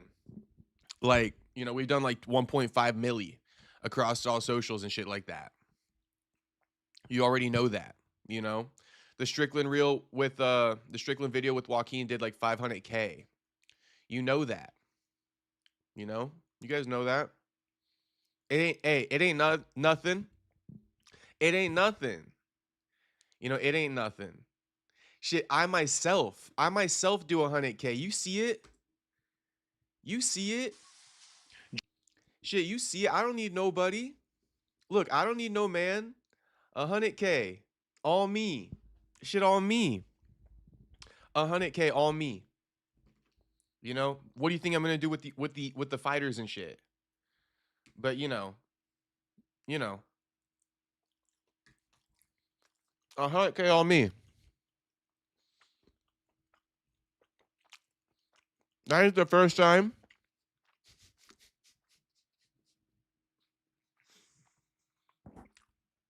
That ain't the first time. Ain't the first time.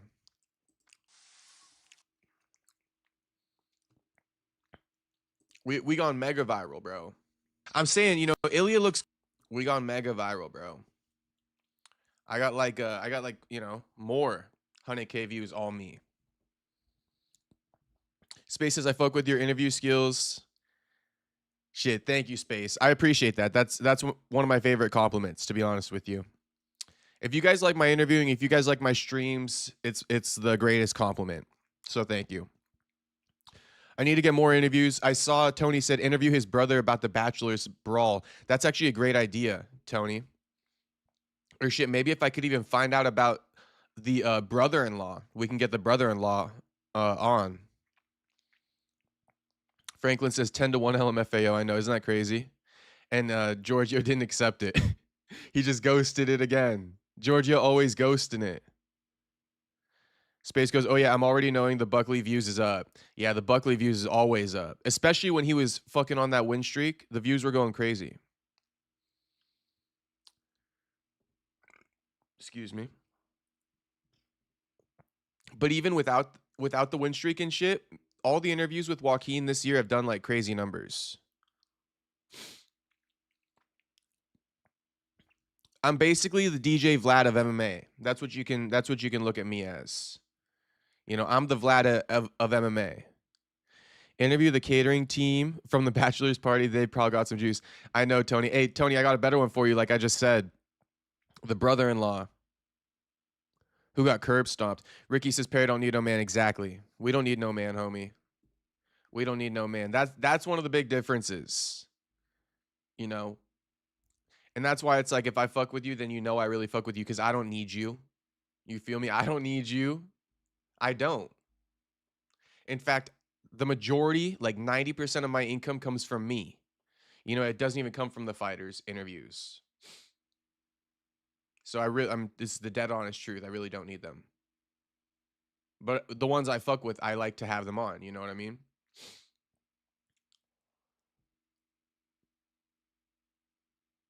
But some of these other dudes, they can't create no content for themselves and they can't fucking do an interview.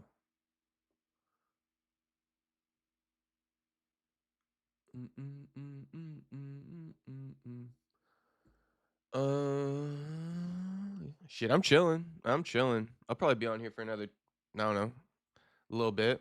I don't got nothing to do.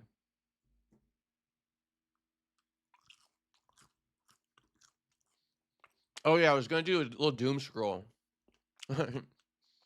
This guy Clav, bro.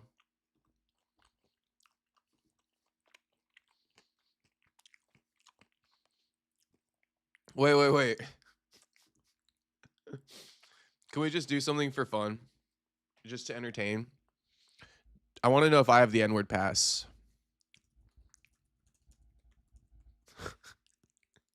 In your guys' minds. I'm not ever going to use it, even if you guys give it to me. But I'm actually curious. This is just pertaining to earlier.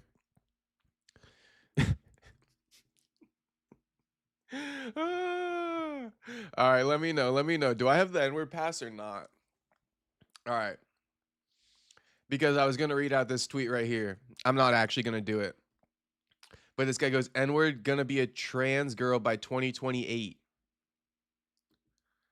And then it's clavicular successfully underwent autoplasty surgery, pinned ears, just days after his nose job with Dr. Miami. Bro's probably one of the only streamers doing doom scrolls, LOL.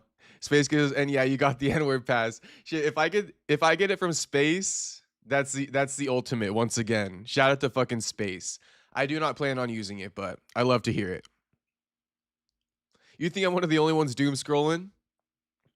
I do think that this is kind of peak entertainment sometimes, the doom scroll. This guy got his ears pinned. That's so fucking crazy. Who the fuck cares? I mean, maybe I don't have big ears or something. Maybe my ears are, maybe he desires ears like mine. I don't even fucking know. Would mine need to be pinned? I never cared about somebody's ears in my life. I never seen somebody's ears and been like, oh yeah, I'm not into it. Perry next stream, what up? N-word. Nah. I'm gonna leave it alone. Just for science, though. You feel me? I'm curious. Excuse me. Sorry. Right? Way better, yeah. Look at that. You can see the difference now, one side and the other. I like it. Yeah, and this is swollen. It's pretty swollen. We injected a lot of. Yeah, I can tell. There, so that will go away. Yeah, it'll get it's better. It's gonna better. look thin like this, Yep. I can tell just from the front, honestly, how it'll Yeah, but look at that. Look at the projection now. It's way different. better. Yeah. That honestly mogs pretty hard.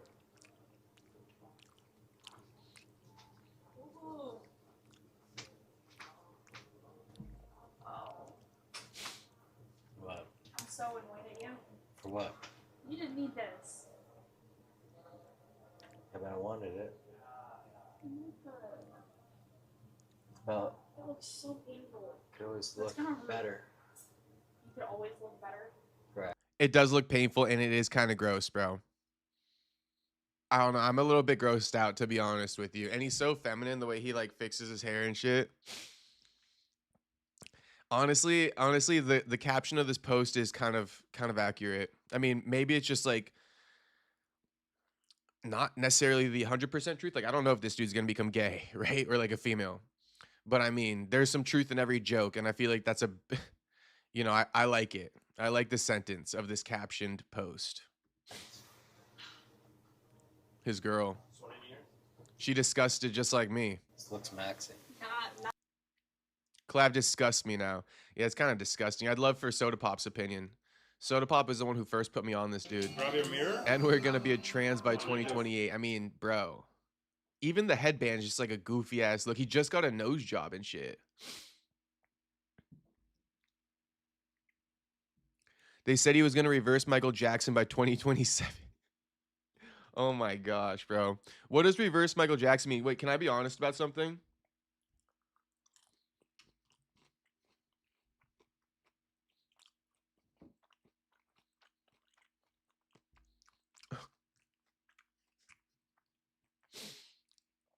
Shit, thank you, Ricky. Thank you, Ricky. That's much appreciated, homie. Perry, you 1,000 better looking than Clef. Thank you, homie. Much appreciated, homie. Makes me feel good about myself. Shout out to Ricky. Wait, Space. I was gonna say something about the Michael Jackson comment. Anyone else care to admit that when they were like younger, Michael Jackson scared them? Anyone willing to admit that? I'm basically doing it right now. Bro, when I was a young buck, I was scared shitless of Michael Jackson. Like I would imagine his face and shit because it was so fucking crazy. And I would actually be scared of the dude. Yeah. And then I watched a little bit of the documentary on Netflix and his face popped up again, that like you guys know that fucking mugshot looking face type picture they always show of him. And I was like, dude, my biggest fear when I was a young buck. Space goes, oh, and then what is reverse Michael Jackson by 2027? Like, what does that mean? Reverse. Michael Jackson made himself kind of ugly. No, he was pretty handsome before that. Ma'am, there is a truth in every joke. Yep. Yeah. There's a truth in every joke. That's what makes it funny. If there's not a truth in it, it's not funny.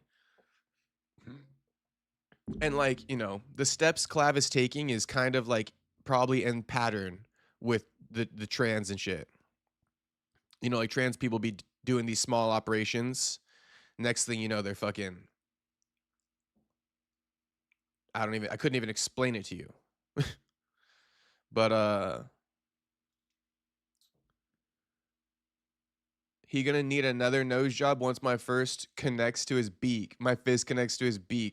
Yeah, I mean, like, if it was my son, I might sock him in the face. I'd be like, listen, bro, you don't gotta do shit for me. You could be your own man. But fuck you. And I'd sock him. Huh. I'm kidding.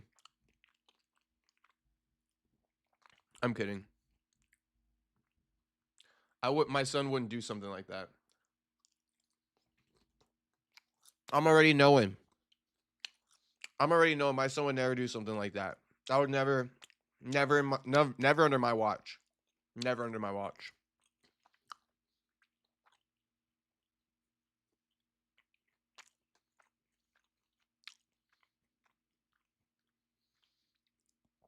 What up, Gravy?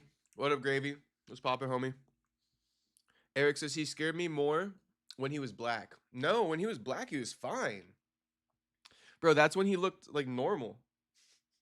When he's white and shit and he got the eyeliner on and like lipstick and the long hair and really skinny, bro, he looks like a ghost. Rower says, I was scared of Michael Jackson, especially after sleepovers.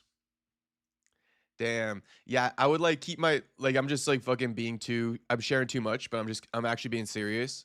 I would like low key, like keep my feet underneath the blankets. Like if my feet got like peered out of the blankets when I'm sleeping, I'd be like, oh shit. Like I just like think like fucking Michael Jackson's gonna come out of nowhere and grab my fucking feet. I never think about him anymore, but when I saw him, bro, it brought back those thoughts. I was like, but dude I'm a grown ass man now, and dude still looks kind of scary. No wonder I was scared of him. Oh, Space says no clue what reverse Michael Jackson means. They were saying on TikTok. Yeah, I'm interested to know what reverse Michael Jackson means. Because it's not like Clavicula's making himself seem more manly. If anything, he's giving himself like a button nose and like fucking pinned ears and shit. It's like feminine. We all have the past, brother. Shout out to Gravy. Don't be scared of MJ Castro. I actually was. Not anymore. I remember I confused the mutants from Wrong Turn 3 as clowns, and I was afraid of clowns for a bit. Yeah, clowns are scary. I don't really expose myself to them, but whenever I do, like through the, I don't know, TV or something, I'm always like kind of spooked. They do a good job. They do a good job at spooking. I'm like more scared of him when he was black. I wasn't. He just looked like a normal kid. I actually didn't even know he was black for a hot minute when I was a kid. All I thought was he looked like that. I seen the documentaries though of MJ, not the new one, but the old ones, and they're pretty. You know, he's got a crazy story. I like how he owns Sony and shit. Clav's bank is Peter Thiel, Mr. Technocratic Globalist. Clav is one step away from trans for real. Yeah, I think there's a chance. Ricky says, just had white rice and 2 beef patties I just cooked in butter like a real N-word. Let's go, Ricky. Let's go, homie. I copped 2 plates of orange chicken from the grocery store today. The Asian grocery store.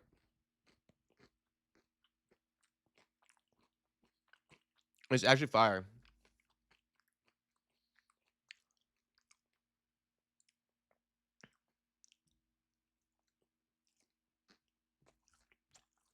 Not the movie. Oh, shit. Okay.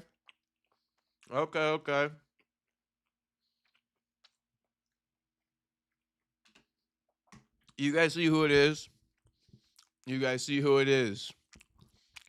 Shout out me, Otter Boy. My bad for smacking. Orange chicken slaps, it does. What's poppin', me, Otter Boy? I hope all is well, homie. I hope all is well. It's crazy, Miata boy. I really do feel like you're like a long lost homie, but I feel like we were actually homies. I mean, we are still homies, but you feel like the homie who moved away. You feel me? But it's no love lost, Miata boy. No love lost, homie. I'm happy to see you in the chat. Those inbreds in Wrong Turn are fucked. That movie is tweaked. Shit, I don't even know what Wrong Turn is, Gravy.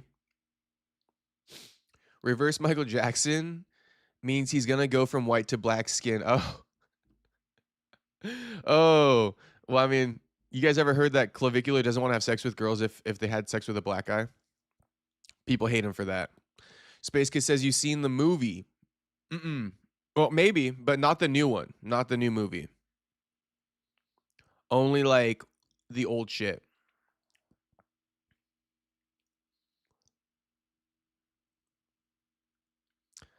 Clav is gonna cut his dick off, but yeah, but I wanted to. This mog so hard, I know.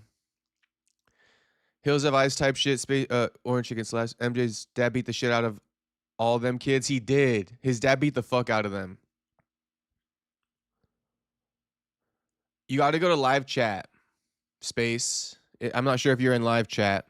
I think live chat would help. That's the adjustment I usually have to make. Instead of top chat, you got to go to live chat. You can't see Miata boy, Space. He right in here. He's above you. He says, if I sleep with a black chick, that means we got the pass. Shit, shout out Miata boy. What'd you vote, homie? I know Miata boy giving me the pass. I know he is. Shit, Space Kid gave me the pass, Miata boy. So shit, we really rocking now. The boy is back. Yup, Miata boy in here. I don't know why you guys can't see him. I can. When is the fight? Sunday or Saturday? Because I'm confused. Sunday. Otto. Apparently, if you're like out of the US, it's on at like 2 a.m. or some shit on a Sunday, which means you got to stay up all night and then go to work. So a lot of people aren't going to be watching it. They're going to choose to probably sleep.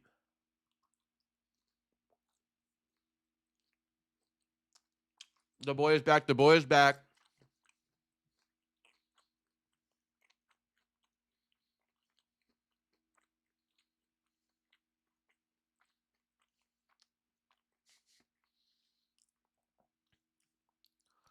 Miata Goy, buyer seller says. Bro, Tuxedo, would love to see you in here, Miata boy. He be name dropping you so much still.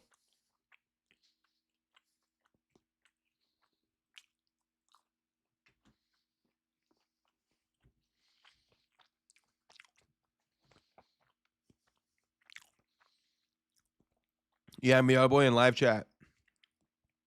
Miata boy, we made you famous, homie. Not that I'm famous, but for the sake of it, we made you famous just like me, Miata boy. You synonymous with me, Miata boy. That crazy to you or what? After all these months.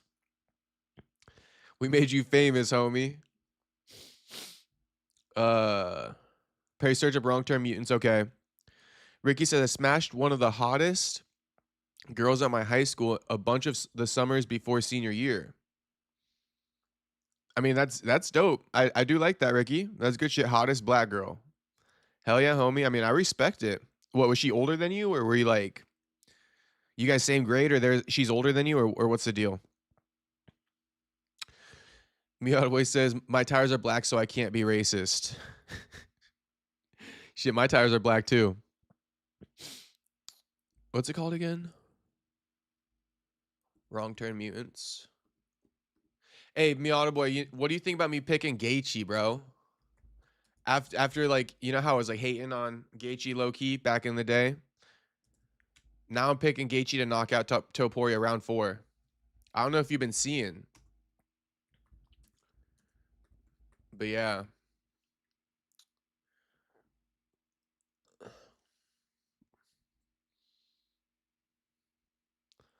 The wrong turn mutants. I am doing that.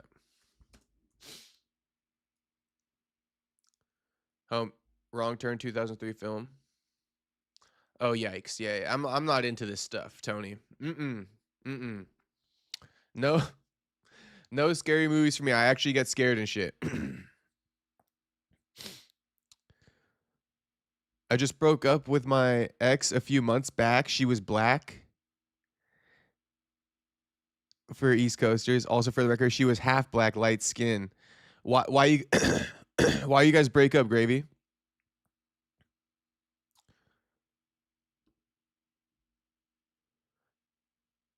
Is it true what they say about black girls, Gravy, or no? They be trying to bully you and shit.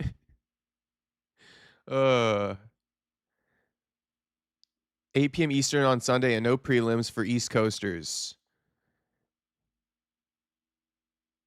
That's not the worst, right? That's not the worst for East Coasters. It's the people out of the state.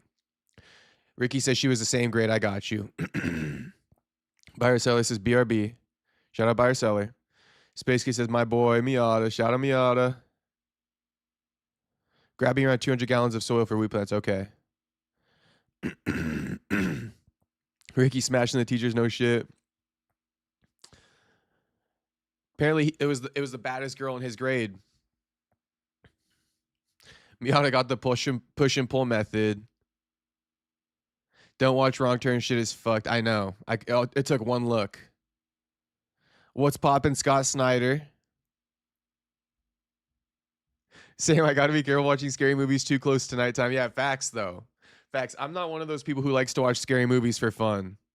Honestly. I could see Gaethje winning, but Ilia gonna break his face likely.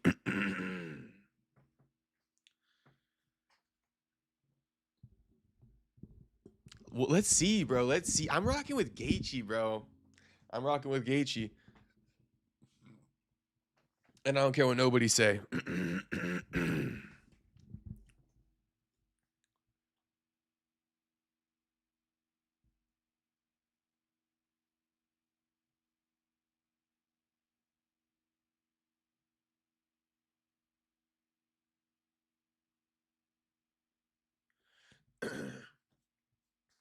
Not the baddest black girl in my grade. I couldn't pull the baddest white girl in my the baddest black girl in my grade. I couldn't pull the baddest white girl in my grade, sadly. But I was banging a hot, sexy little redhead my senior year. I love it, Ricky. I love it, Ricky. Was the redhead your eater or what, homie? Yo, what's happening to the neighbor? Is she still a op? She kind of, I mean, I'll say that, like, we're chill. We're chill. We don't really got a problem. I mean, there's been no problems, Miata boy, you feel me? I don't know how you would classify it, but she doesn't really bang on the floor anymore, so I feel like she's been more chill. I've been trying to, like, not piss her off. Yeah, that's kind of the deal. I mean, it's just, you know what I mean? It causes me more anxiety anyway, trying to run a stream with somebody like fucking trying to kill me over it. So I'd say it's cool. Now with the ex-husband, we don't like, I'm not, that wasn't cool what he did to me, you know, so I won't, that's not forgivable. It's not forgivable. And he don't even live here, so fuck him. But aside from that, we chilling. We walk by each other though, and it's no acknowledgement, rightfully so. No acknowledgement. Shout out Jacob's black dad. Yeah, you know, a lot of people don't know about that. A lot of people don't know about that. I'm putting money down on Gaethje. Let's go, Scott.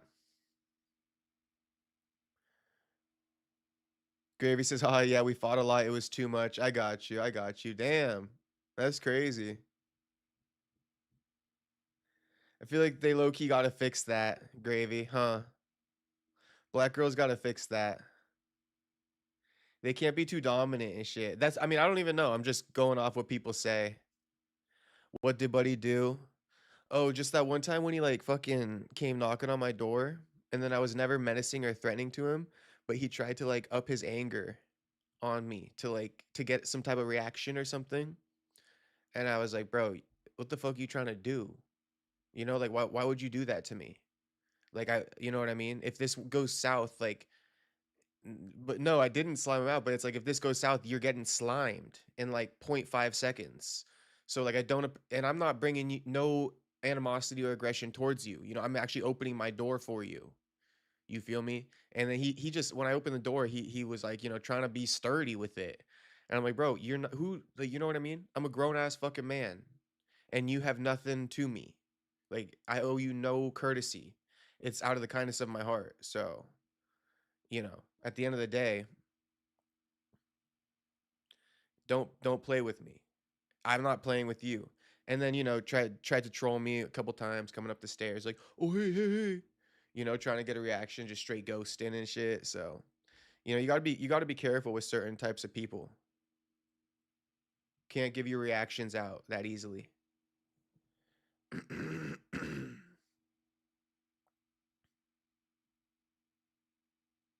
The redhead was my main bitch. She all tatted and ratchet now, but she was so good when we were young. Her mom is bad and still follows me on the gram, lol. That's always nice, Ricky. That's always nice. Too bad she got tatted and ratchet, but sometimes that happens to the best of them, bro. You know, you can't save them, unfortunately. Neighborly truce. Yeah. Space Kids, nah, you're not lying. They dominant in that shit. Oh, they dominant and think that shit cute. It's not cute.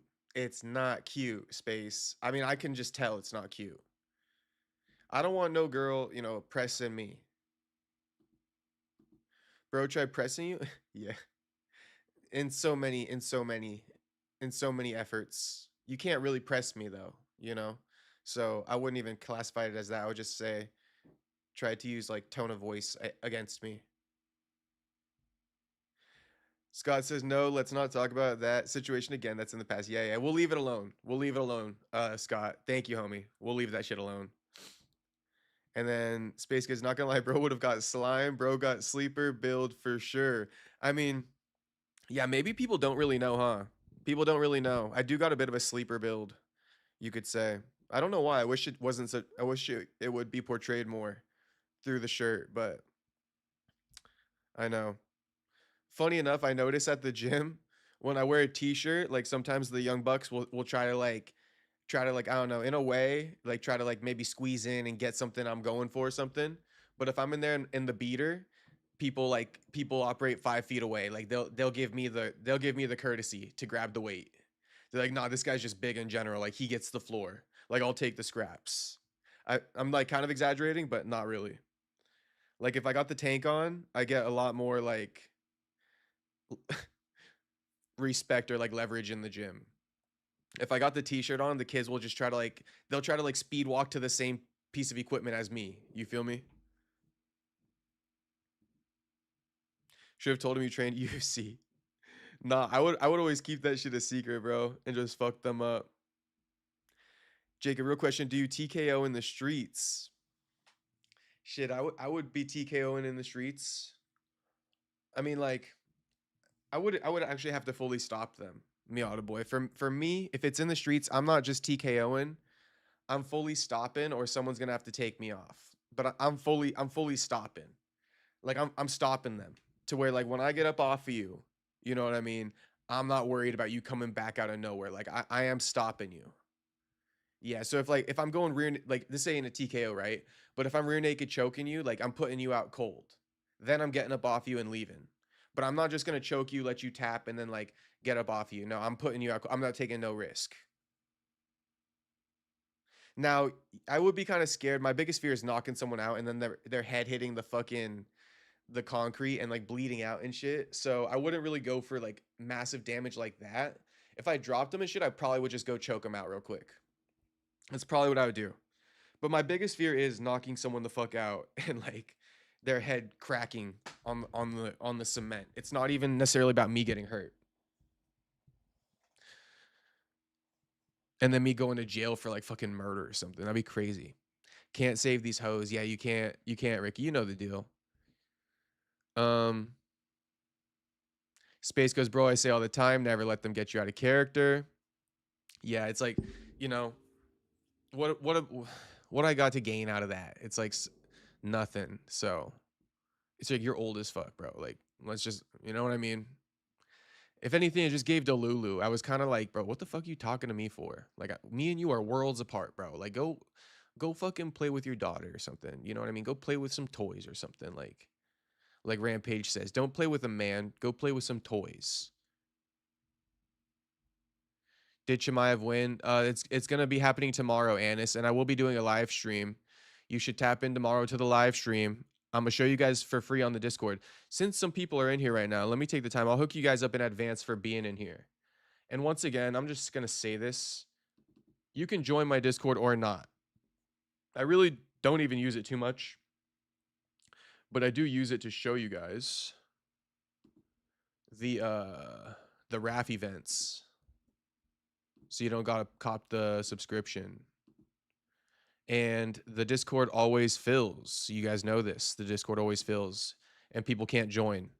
So if you want to be able to tune into the RAF tomorrow for free in the live stream, just join the Discord that I just dropped in the chat. Because chances are it's going to fill up in like 3 minutes once I go live tomorrow. I just pinned it, so you might have to like scroll up in chat to find it, get pinned. But anyway, you can join or not join. I'm really just trying to do you guys a favor.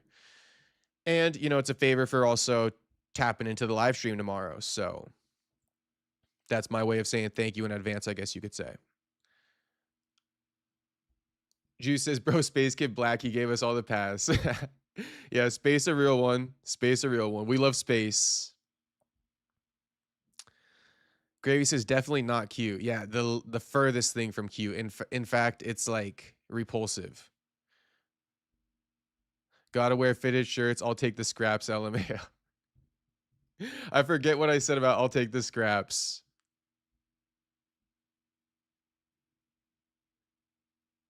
Can Def see you TKOing? What did I say about the scraps? That was...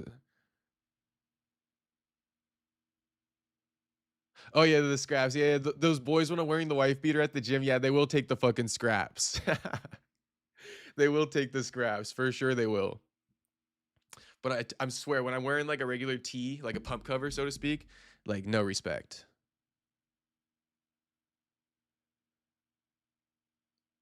I gotta be like 220 with a pump cover to get respect. There's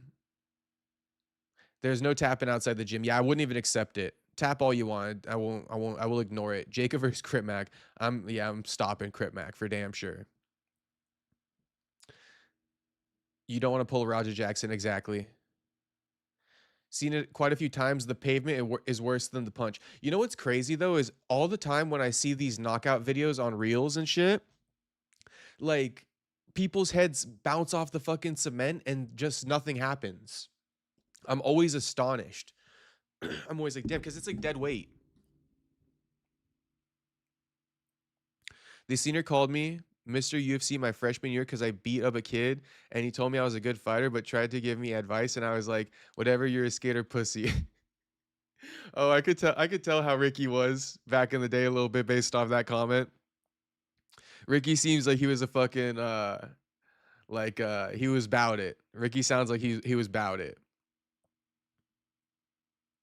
And Ricky didn't have to necessarily respect no man. You know, I like it. Roll the clip of Dean the Great dropping Crit Mac. Maybe we can in a second here. Chris Alpha, yo, what's poppin', homie? I have not seen Chris Alpha in here in a minute, but Chris Alpha, longtime supporter. What's poppin', homie? Every time he saw me after that, he goes, "Oh shit, that's Mr. UFC. Everyone watch out, because I was wearing a UFC shirt too." Oh damn! So you were really pressing dudes, Ricky. Coming to school in the UFC shirt is a definite statement. I'm not doing a show tomorrow because of White House being Sunday. Maybe I'll stop by. Okay, bet Gravy. Bet, homie. Yeah, tap in. I mean, it's worth it. I mean, you want to see Hamzat and Danis and Arman and Tony Ferg without having to catch the highlights on X? Just tap in. I got you.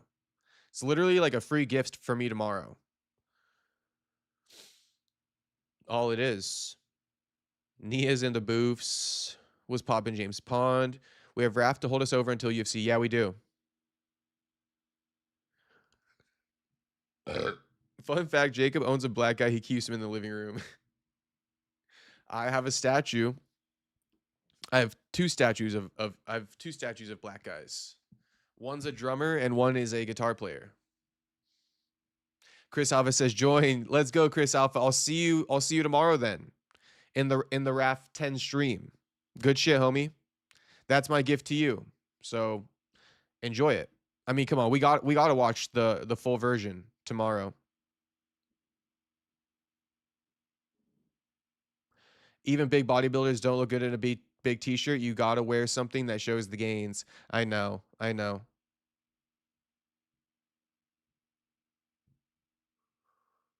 But shit, you know when you don't be doing laundry and you got to wear whatever you got. I only got like 2 tank tops. So 2 days out of the week I'm lifting in a tank top, and then the rest I'm lifting in like tees and shit. It doesn't matter. I usually just go late anyway. No matter what, I always get my workout in, whether I have to wait or like whatever the case. I always get it in. Whether or not I get respect or not, but it's easier when they give me respect. I think it shaves off like 15 minutes. Scott says, "LOL, I refuse to get pressed by dudes at the gym that pin peptides in their butt cheeks every other day." Yeah, shit. I wouldn't like that either. I wouldn't like that either, Scott. Luckily, no one presses me. But to be honest, in the past, people have kind of like tried to like press me, I felt. But now that I'm a grown-ass man, I definitely don't feel like I get pressed too often. People just got to sit back, you know? Every person I've ever met that has the name Ricky smells like Axe body spray. I know one Ricky. I used to train jujitsu with a guy named Ricky. He was a cool dude. And he did smell like he did smell like Axe body spray. What the fuck? No, I'm just trolling. I don't even remember. I only wear fitted white or black tees, LOL. I mean, basically me. I've been switching up my wardrobe slightly though, Ricky. I got a couple, new tees for summer. This one of them, little long sleeve white tee. Got a couple of surf shirts or shirts from a surf shop down the street. Got a couple shirts from, wherever.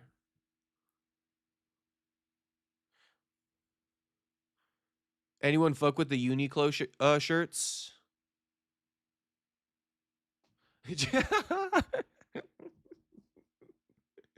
Juice says, "I'm so far removed from taking shit."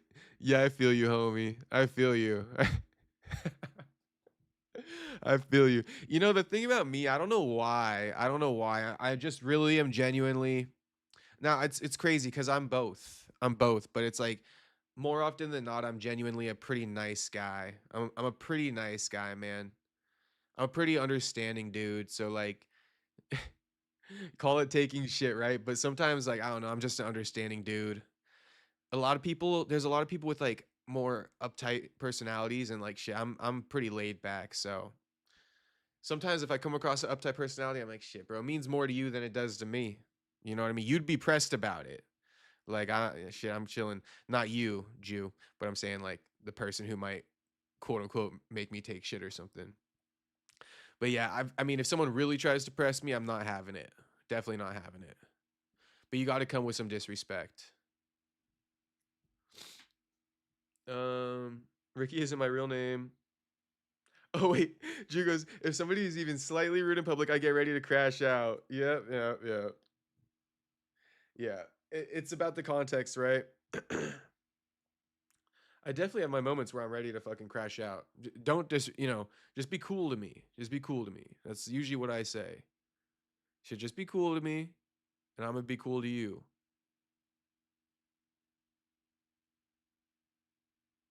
I work out no matter what, even if it's at home or outside. I'm addicted to working out. Yeah, me too. Me too. I always been that way too, Ricky. I always when I was younger and shit, bro, I would spam push-ups in my room and shit. I was calling in the gym, being like, I was like probably 15. I'm like, yo, what's the minimum age to get a gym membership? They're like 16 and shit, or whatever it was. But I was calling like a year before I could even qualify to go to the gym. Most Rickies are raging alcoholic white trash fucks, says Ricky himself. The black Goodfellow tees fit nice. Target brand. Oh, okay. No, I'll peep that. I'm kind of over I got like a bunch of packs of Calvin Kleins, but they're getting like worn out. So I need to re-up on some fitted white tees. You feel me? They're kind of like some ghetto boy white tees, but I like the ghetto boy white tees. I like the fitted white tee. Shit, if you know, you know. If you know, you know.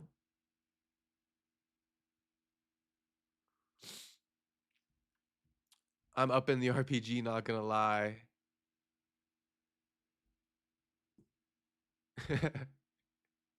Up in the strap on him. Space goes, you ever been pressed or confronted this year, last year, besides your neighbor?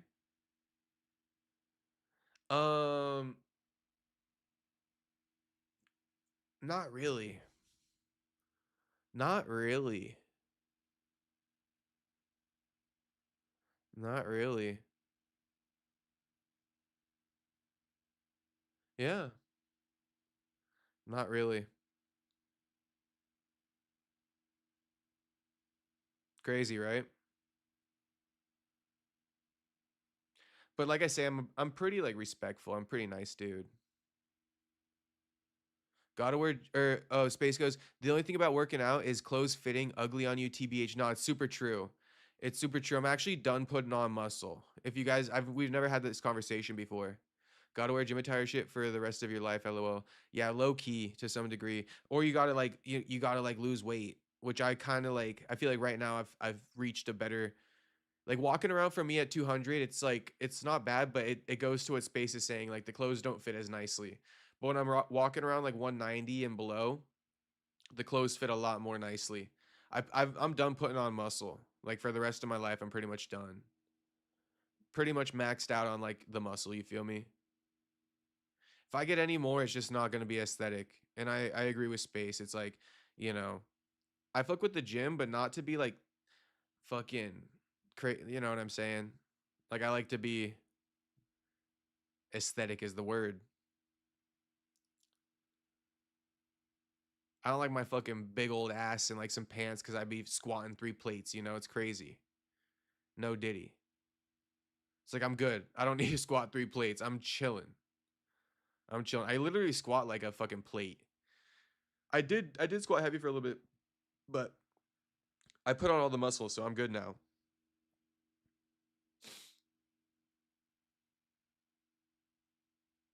It also just depends though. It depends. Cause I would even say that like for me, I'm kind of like a bit of a bigger frame. So like when I'm like 170, it looks a little bit not as good because I'm kind of like a bigger frame. So like for me, actually, when I put on like some muscle to a certain extent, it actually made my clothes fit a bit better, if that makes sense. Hard to explain. It's a hard one to explain, but yeah, when I was like less muscular, I was still kind of big, big framed, just less muscular, and I feel like the clothes didn't fit as nicely. But then, you know, there's a middle ground of muscle you could put on to where like the clothes will look a little bit better. But if you go over that, that's when it starts not looking that good. If that all makes sense. I don't know. I'm just speaking from personal experience.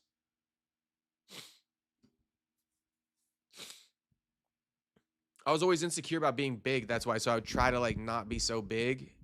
And then once I embraced it a little bit, I noticed like, oh shit, now I can actually wear the clothes I'm supposed to be wearing and shit.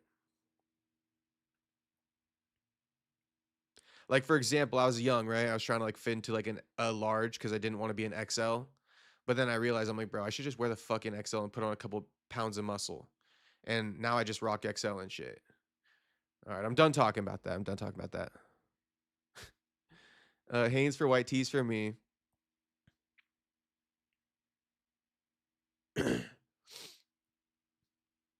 Are they fitted, Tony? I'll never switch up like HT. Miata boy, did you see that? Miata boy, you saw that shit, huh? Wait, Miata boy, we gotta have that conversation, homie. We gotta have that conversation. Miata boy, you saw that back in the day, huh? You saw that, bro. Bro, HT switched up like a motherfucker. I always knew it would probably come to that. Because HT left a super, super disrespectful comment about Joaquin early on in the streams. And I did call him out for it. I don't know if anybody remembers, but I was subtle about it because it was so disrespectful. It was so disrespectful. I don't even remember what he said, but I was like, this dude got a fucking mouth on him. And, you know, I forgave him for that. But, yeah. HT switched up like a motherfucker, but that's all good. If you're going to switch up on me like that, good riddance. I'm good. I'm happy you did. Because, like, we cannot be having that. And, you know what I mean? It's like, see, like, I've never had any, you know what I mean? We love Miata boy. It's like, there's ways of showing that you don't fuck with me. And HT definitely switched up like a motherfucker. I think the 420 stream did it for HT. They didn't like that either. I bet you HT is going to watch this. The 60% cotton, 40% poly fit nice also to look swole. Personally, I think people should not use the N-word. You don't really know how your homie would feel. Shout out to Saxby. Nah, I was just trolling with it. It was kind of an inside joke from earlier, Saxby. Like, I was playing some tunes, and they said, based off your music choice, you got the pass. So then we created a poll. But now I feel you. I got no plans of saying it. But shit, I got the pass, homie. You see the vote. You see the vote, Saxby. Don't take that shit away from me. You see it. Yeah, I heard someone say calisthenics are the way to go. I mean, I run a lot of calisthenics. I hit the gym and run like a lot of pull-ups and shit. I've been doing some muscle-ups actually. We haven't talked about a lot of shit, I guess, boys. But yeah, I've been running some muscle-ups at the gym. That's been my new thing. I'm a muscle-up guy now. I can run some muscle-ups. How crazy. Jacob, make a cut to 170. Time to make a UFC title run. That would be dope if I cut to 170. I woke up this morning like 192, bro. So, I mean, maybe we could make 170. Me and Buck say the N-word. Yeah, shit. I think that's true.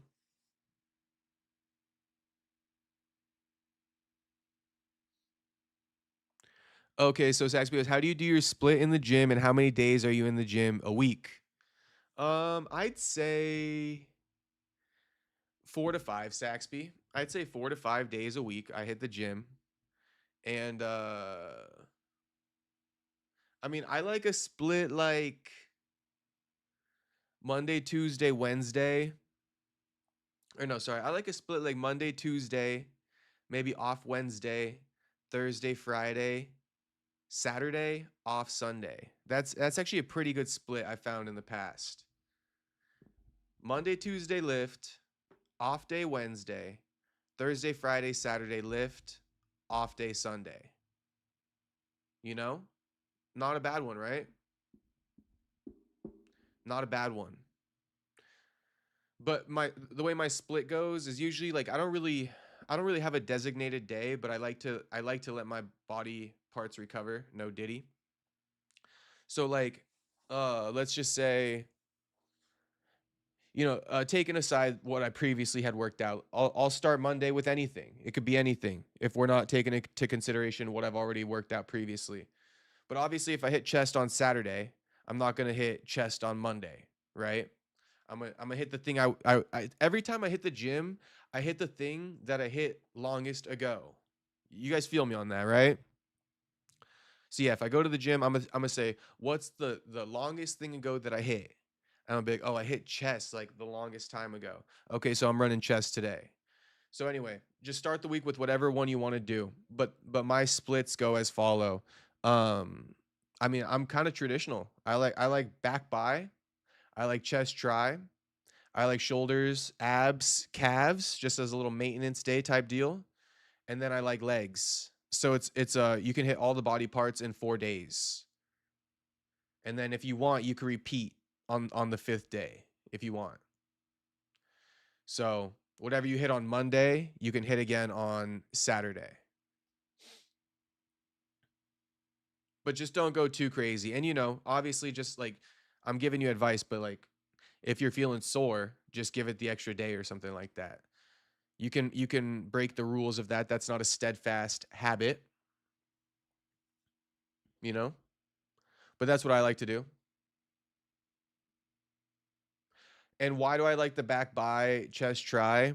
Well, because like people kind of underestimate it, but by doing back, bro, you are warming up your biceps. So you are putting a little bit of hypertrophy on it, or however the fuck you say that. And so they're also warmed up. So your risk of like tearing your bicep goes down a lot by doing back and by, in my opinion. And same with chest and try. By doing chest, you're hitting try. And so when you move into try, your risk of tearing it goes down a lot because they're actually warmed up. Versus like if you just do an arm day, first off, I think it's super taxing because like you're using your back for your buys too. Like your lats go and play for your buys. And if you already hit back, your buys are going to be weak because your lats are weak.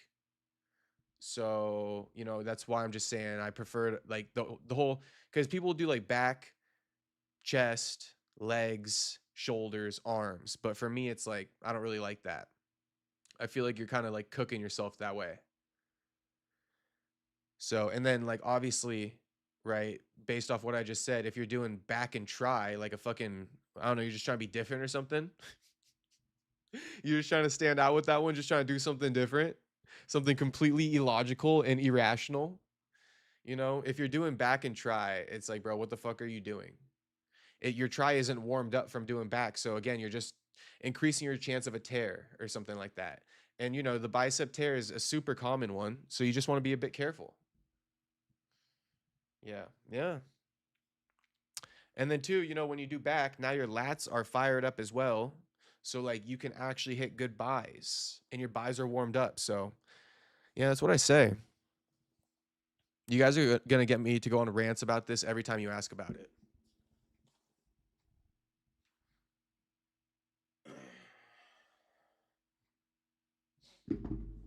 There's got to be an all-time stream, though. I'm just literally chopping it up like old times. But I don't have anything to do tonight. Excuse me, sorry. So, I mean, I never really have anything to do, but no gym or anything. And, yesterday I was tired as fuck from the 2 streams, so. And the haircut.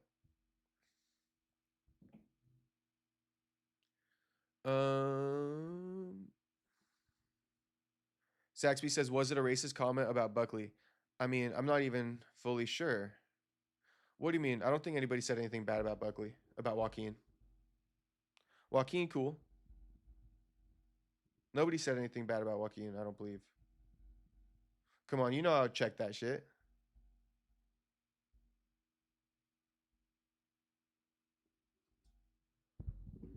I think you cool enough to say it for sure. Shout out to Saxby.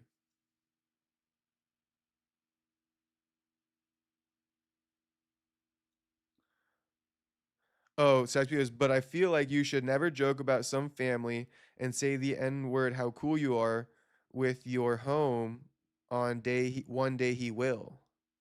Huh? Feel a way about it and the friendship is over. Oh, no. I don't think Joaquin is that fucking... If you're talking about Joaquin, bro, we're chilling. He's not worried about what I do, bro. You know what I mean, Saxby? I appreciate the concern, but I think everything is fine, homie. Everything is fine, bro. Come on, come on, bro. We all know what it is, bro. We all know what it is. I'm no op, and at the end of the day, that's all that matters, bro. I ain't no op. It's all good. We would never let a silly fucking inside joke of a poll, you feel me, take away all the real interactions we've had. Come on, it would have been known. You know, you feel me? You know what I'm saying? Like, it ain't nothing, Sax. You don't even really need to put it out there, homie. But anyway, shout out to Saxby.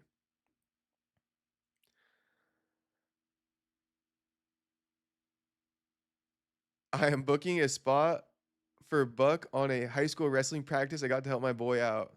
Shit, shout out to fucking Miata boy.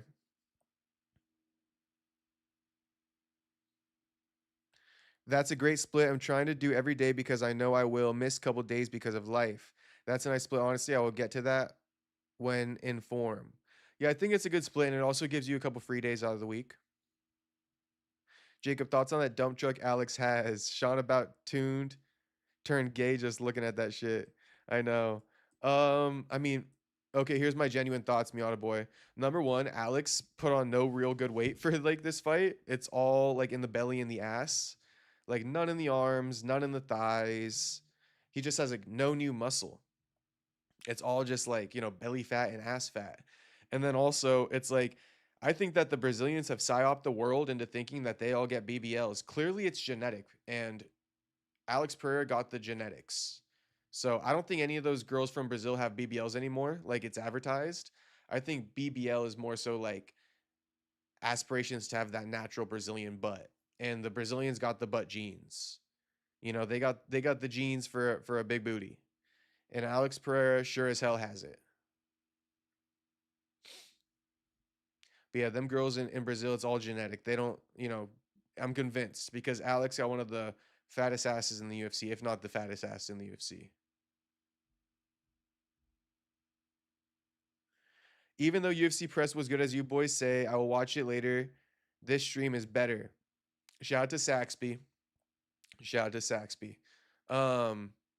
The press conference was aight, homie. Nice to be free from work and watch stream live. My man, my man. Okay, let's take down.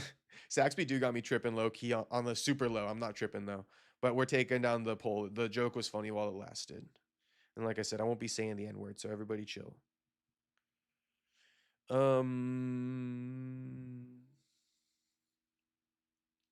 When do you do chest, tricep? How many exercises? Don't know how to ask that in English. Oh. Well, preferably, I really do like chest. So I like to do chest when I'm pretty fresh. So like I'll do chest to kind of like start the week, and then I'll hit back after chest. Because if I ever hit back the day before I hit chest, again, your back, you use a lot of muscles in your back that you don't know you're using, even stabilizers for chest. So if you do back the day before you do chest, you're probably not going to bench as much as you want. So I like to lift heavy on chest. Like it's my favorite workout day is chest. And so yeah, I usually hit chest and then back. That's kind of my routine. I usually hit chest, then back. Because when you're hitting back, your chest is barely involved, like whatsoever. Whereas vice versa, you guys got me on that. So if that helps, yeah. I like to do chest, and then I'll do back after. I never do back and then chest. Always chest, then back. And then how many workouts for the tricep? 2. 2 max 3, Saxby. 2 max 3.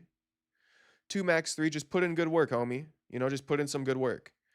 I'd say if you're eating good and you're gaining weight and you're recovering well because you're eating a lot of good food, then and you're putting on weight, then your recovery is going to be better. You could do 3 sets. If you're losing weight, you're working in a calorie deficit, run 2 sets. But make sure you go hard. And make sure they're good sets where you feel a good contraction. Don't just be doing a fucking workout that you don't really feel the squeeze on. Bro, stream for longer. I just got here. Okay. I work out every day for the most part, But some days I just do real minimal stuff if I feel I need to recover, more like just push-ups and jumping jack type stuff. No, that's chill. Bro, sometimes I just go to the gym. I do my stretching routine. It's nothing super crazy by any means. I just like use the foam roller and shit. You know, there's like this little jungle gym thing you can like stretch out your legs on and whatnot. So I do that. But a lot of times I'll just go to the gym, stretch, and then walk on the treadmill for like 20, 30 minutes. Well, usually 30 minutes. If I'm not lifting, I'll just make 30 minutes out of it. And then I'll hit the sauna. So yeah, nothing wrong with that. Nothing wrong with that. And I'll probably have done some push-ups before or after the gym in my house.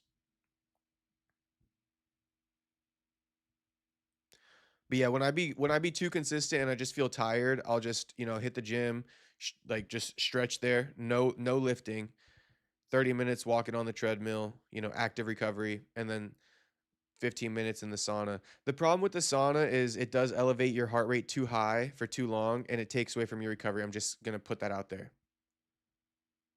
So on a recovery day, the sauna is a bit counterintuitive, but shit, I like the sweat.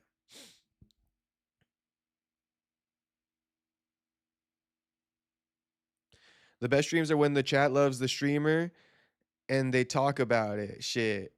Well, I mean, if you guys love or oh, the best streams are when the chat loves what the streamer likes and they talk about it. No, I do love this. It makes it super easy when you guys are asking me about fucking lifting and shit. So, you know, you guys can keep it coming. LOL, you would check that shit.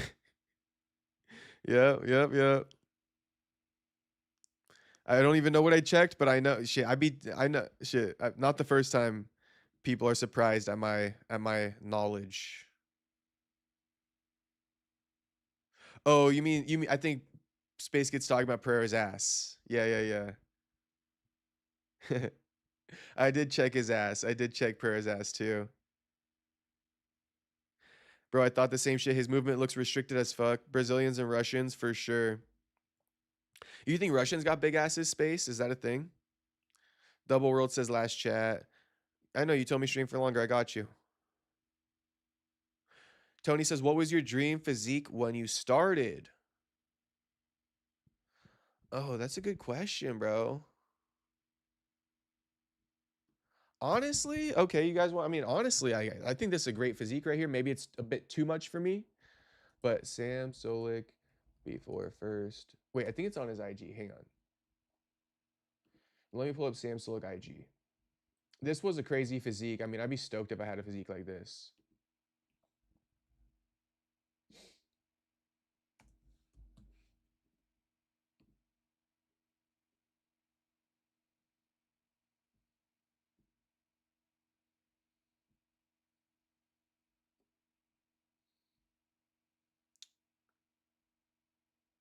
Where's Sam before his... Oh, wait, actually, I think it's on YouTube. I actually remember this specifically. So wait, let me just...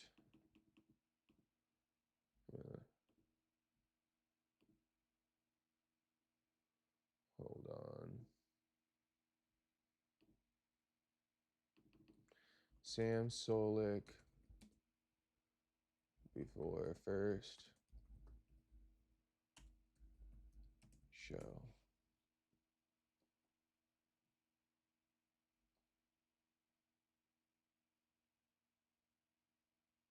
I actually do kind of want to find it.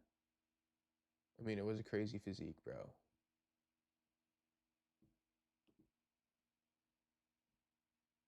Damn, we're going to be scrolling for a minute, but hang on.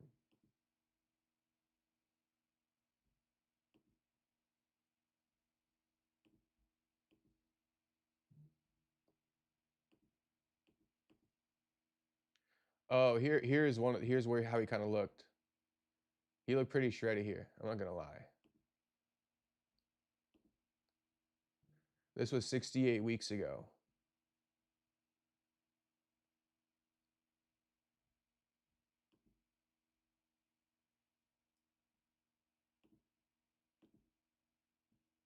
Which is like over a year ago, right?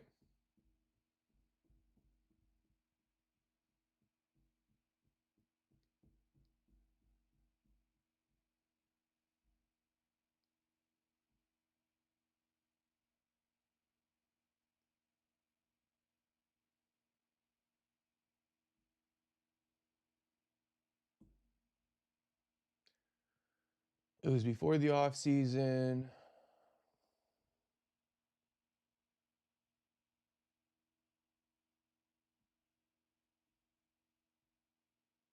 One day out from the Arnold Amateur.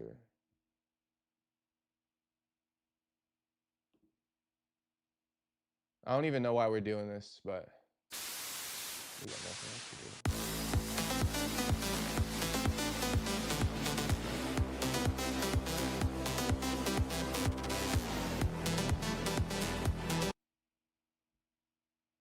Bro, oh.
Let's just use it. Let's just use this. Kind of gay. Kind of gay. I'm not gonna lie. Seems that the cost to complete. I don't even want to be this should big. be right problem. But this is pretty shredded. Let's run through some stuff here. It's pretty shredded.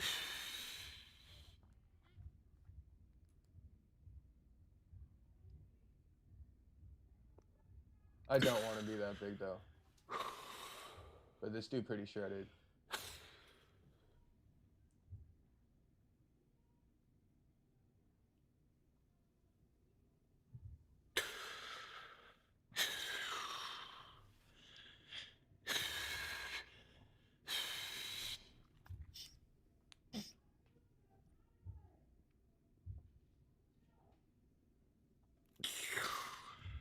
Oh my gosh. Oh, It's not bad, right? That's space.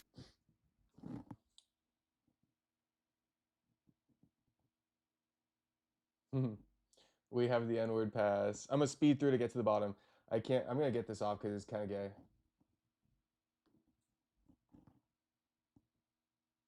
I can't tell, bro. Alex or Cortez might be tied for biggest ass in the UFC. Nah, Cortez don't even got an ass.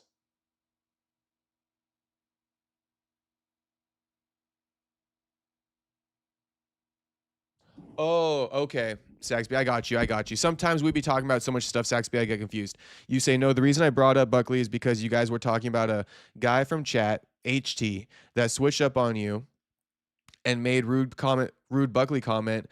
So I'm asking, was it racist because you don't remove what he said? Honestly, bro, it was kind of racist, and I think I did remove it. Yeah, it was kind of racist to the point where I was like, bro, I can't, like, this is actually super highly disrespectful. And it's actually never really happened like that. But yeah, and I did call HT out very subtly for it. You know what I mean? I'm not trying to, you feel me? Actually, contrary to what you guys believe, I try to keep it mellow, but, and only HT probably picked up on it. But yeah, he said something super, super fucking offensive to the point where I was like, bro, I don't want Joaquin to read this. And if I keep it up on here, I think it looks bad anyway. I mean, maybe we could find it. Maybe we could find it.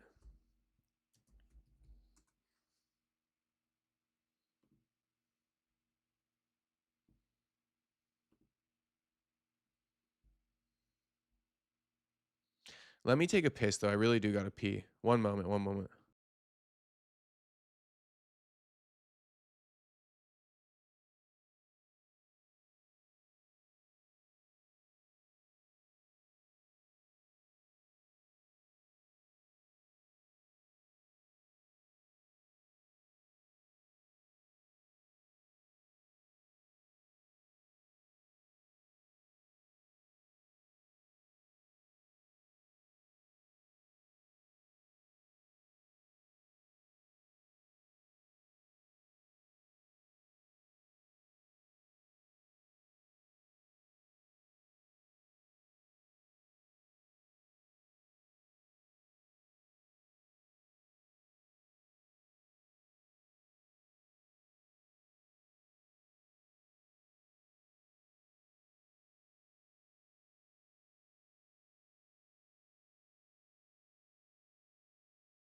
Okay, wait, let's see though if we can find this shit.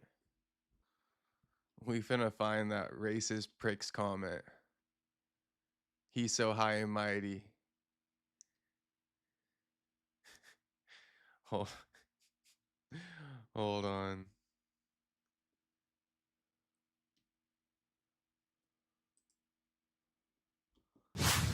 I might have deleted this shit. I'm not even kidding. But if it's on here, it'll be on here.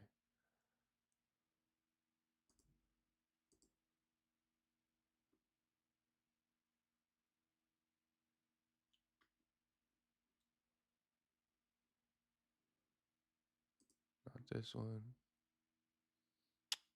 The fuck?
Okay, I don't even think it's worth our time.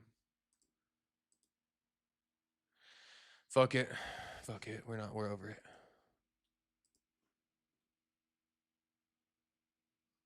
Alright, I'm just reading it. I'm at the bottom now.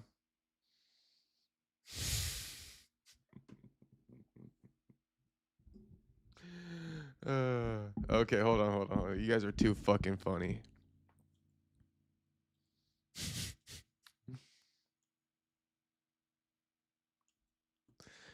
Shout out Space Gate. He goes, I already know I'm gonna look back at these streams and miss them when it's all said and done. Shit, homie, this was a moment in time, wasn't it? But honestly, I think I'm a be streaming for a long time, so you don't even got to worry about that, Space. I'm gonna be around for a hot minute. I'll be around for a hot minute. We're gonna be running these streets soon enough. You already know that.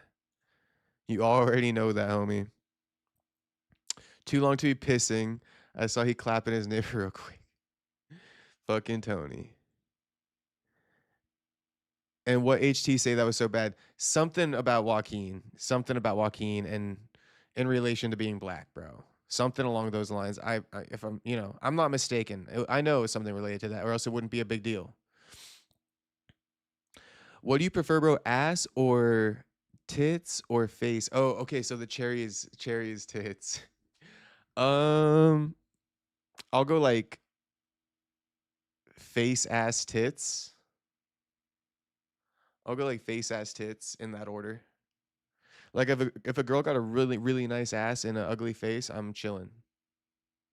Like I'm chilling, you know. I like a pretty face, bro. I do like a very pretty face. Space. If you were curious, I do. I do. The tits, bro. Shit, don't even fucking matter. That shit don't even matter at all. Don't even matter. Not even tripping. Not even. I mean, you know what I mean. Not even tripping. Could care less.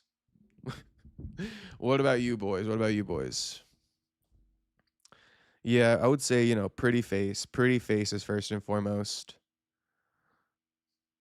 You guys be killing me.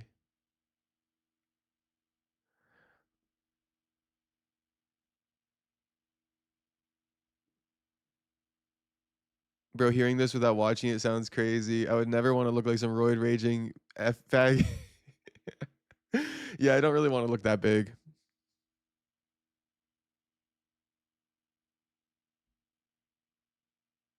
Have you guys talked about Goyam yet this stream? No, we haven't. We were just waiting for you. White girls work out their ass. When I was a kid, all the African look like they've been in the gym for years. At 15, they are born with great genetics, especially places like Congo.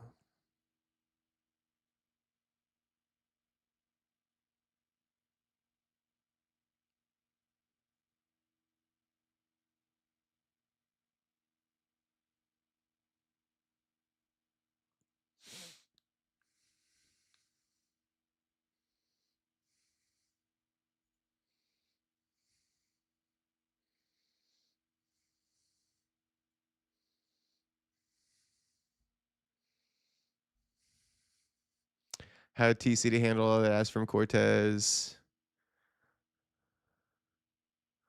Can't tell, but Alex or Cortez might be tied for biggest ass in the UFC.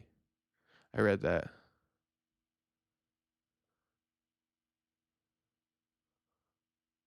I agree with all your gym takes and don't know 10% of your info, but I do the gym for mental and the body is a plus.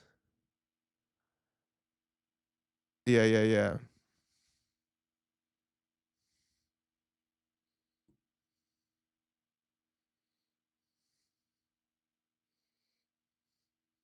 I do push, pull, legs, and abs. Don't do that, Saxby. If I could just tell you, just can you not do that? Just do what I told you to do.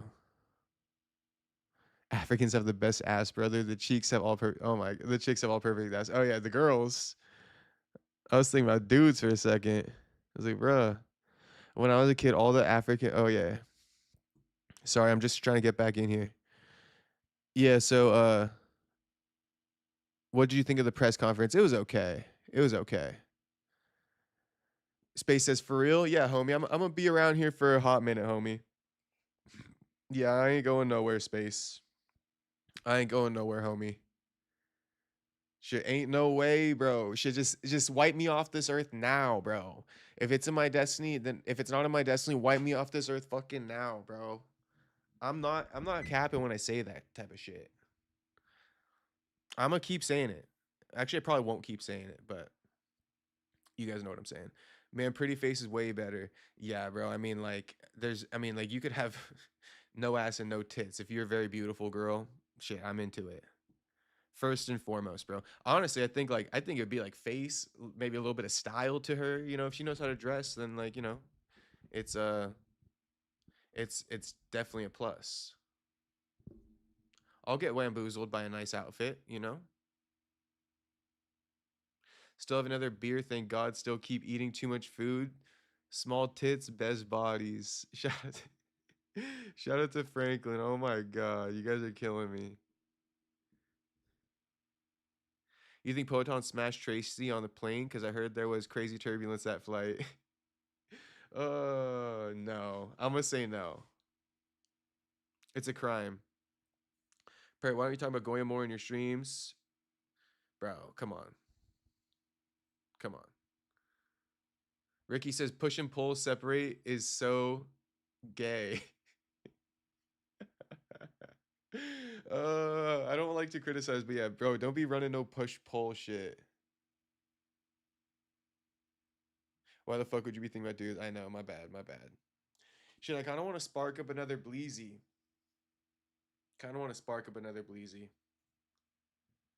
But can I just okay. You know, shit. Can I just get comfy? All right. Let's just get comfy. We can call this a Diddy stream. It's all good. But truthfully, if I was just sitting here by myself, I would not be wearing the shirt. So.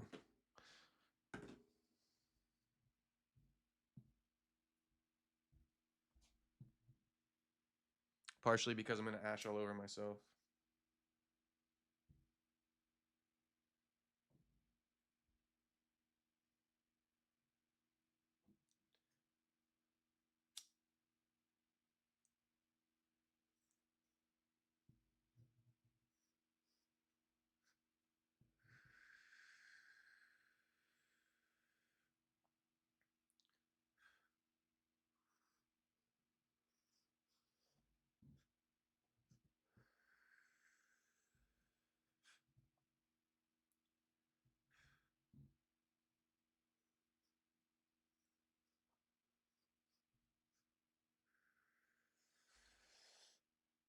Ow.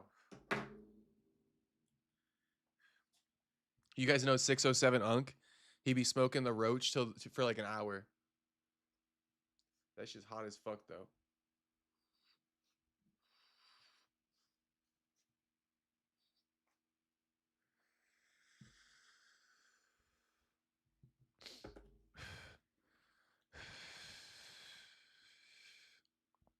All right, keep the questions coming.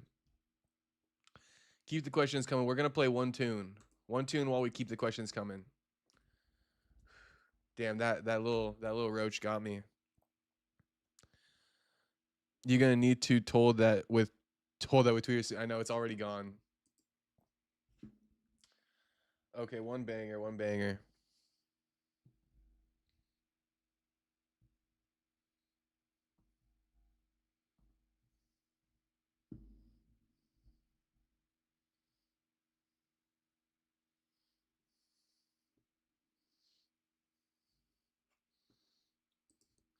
I told you guys I don't even cap. I literally only listen to YB.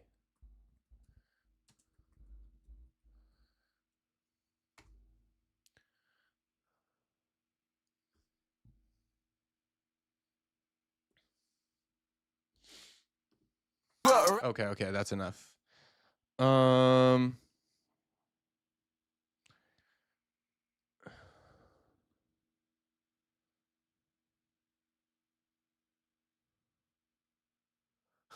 Bro puts out his blunts on his chest.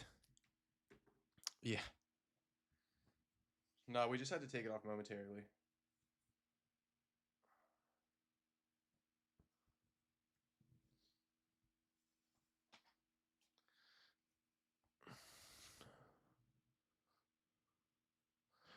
Okay.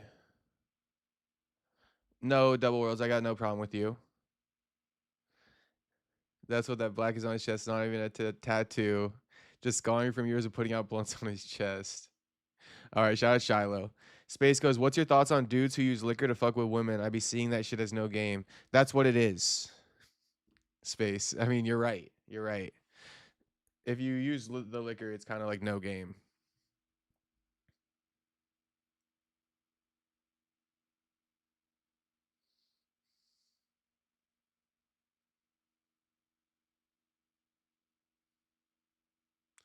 Yeah, Space. I think the dudes who use the liquor to fuck with women, they don't really have that much game. I think they would admit that. There was a point in time in my life where like I used liquor to fuck with women. And I would admit that I didn't have any game. Perry be mumbling and saying the N-word clear as day. Place from 2013, Keith. We can. You guys want that? Space says, if I saw you and didn't know you, I wouldn't expect you to listen to this, not gonna lie. Is that the case? You know, I got a homie and he says like sometimes the shit you be playing, I like am surprised you listen to it. They say the same shit.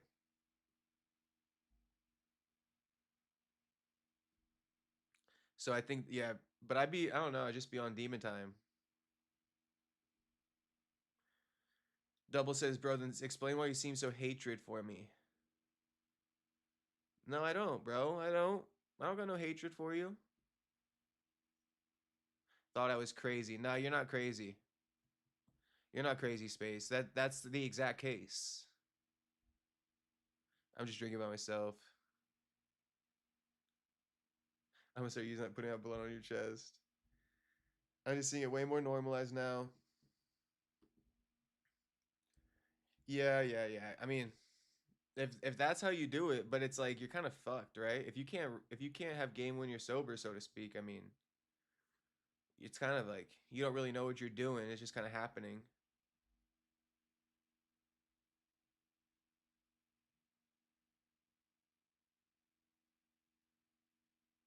Perry, you a little bit off, but you do look Giga Chad. Really?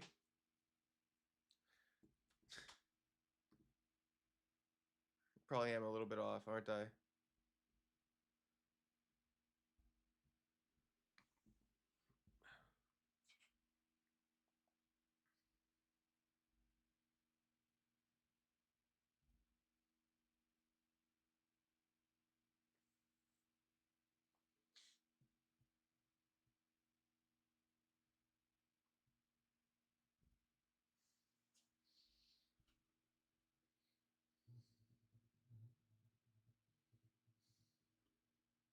One minute.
Bro, my phone. 1 second.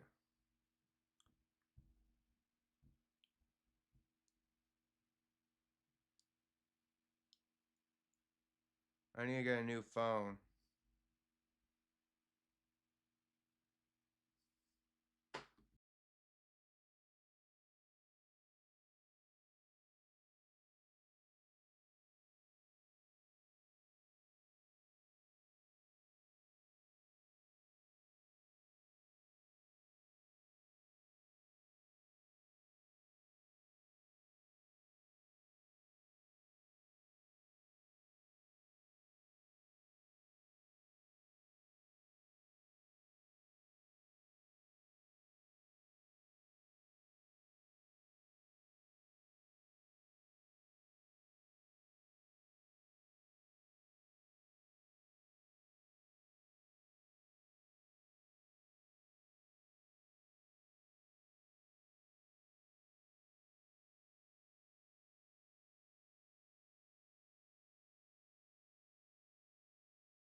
How much do I have in Jewel? Shout out to Space Kid.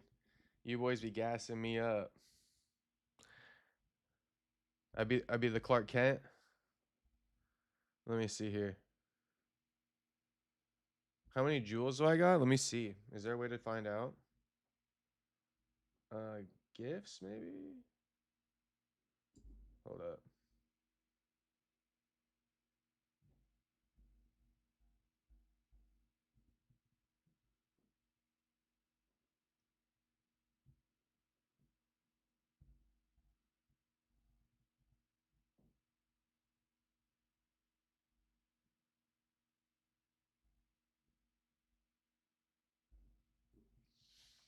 Maybe I can see on YouTube Studio.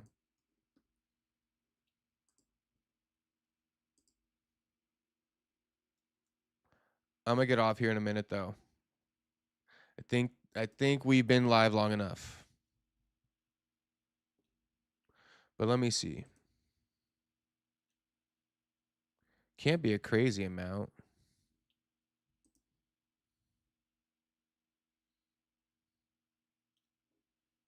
Giving? Nah.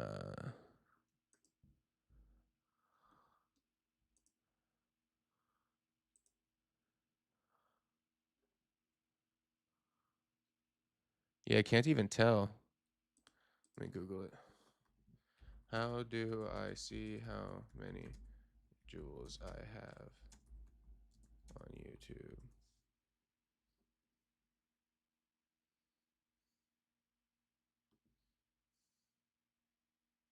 Shit, I got no clue. I got no clue. Never long enough. Is that the case, Tux? Is that the case? Oh shit, maybe I can be live for like 10 more minutes.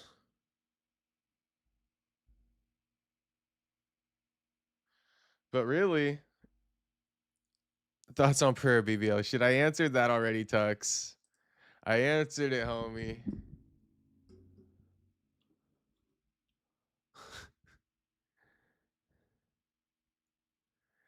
Damn, Strickland was at the press conference. Things, we almost died. So guys, Thank you for the $2 dono though, Tux. I think Prayer he put on bad weight, homie.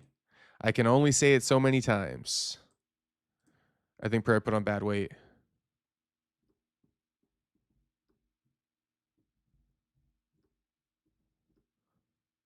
Oh, you jelly? Nah. I go to the weigh-ins or the press conference. I'm in the way back, and I have my face covered. I'm literally just sitting there watching the press conference, and these cops come up to me. I'm like, hey, you gotta take off your hoodie. And I'm like, yeah, I'm the middleweight champion. Like, if I take my hoodie off, it's just gonna be fucking bad. I can't do it. And the guy says, no, you have to do it. I'm like, I pull it down. I'm like, dude, just fucking Google me. And he's like, no, you have to do it. I'm like, dude, I'll take my hoodie off. But you better say and keep me safe and protect me. And they're like, yeah, I'll do it. So I take my hoodie off, and they shine a flashlight in my face. And all of a sudden, the crowd forms, and these cops just take the fuck off. You guys, boys and blues, you saved my life. We're out.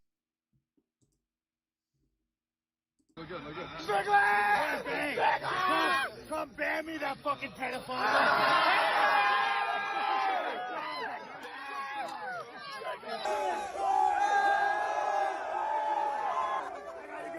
I gotta go. It's getting so deep over here, dog. He's ready.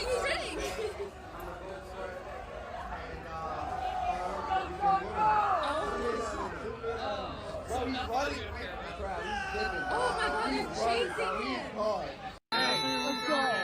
He was straight running. That's crazy. Are you jelly? Thank you, Tux, for $2 dono. I'm not jelly, homie. I don't want a big booty like that. I'm chilling. BBO restricting that movement. Yeah, facts. Bro, this guy, Sean, Sean the people's champ. Trump ban me that pedophile. Who's the biggest succubus, Tracy or Nina? I mean, I'd say Nina, bro. But Tracy right up there. Bro, just having fun. Damn, they got the snow bunnies at White House. I guess so. I want to post that, actually. Let me post that shit.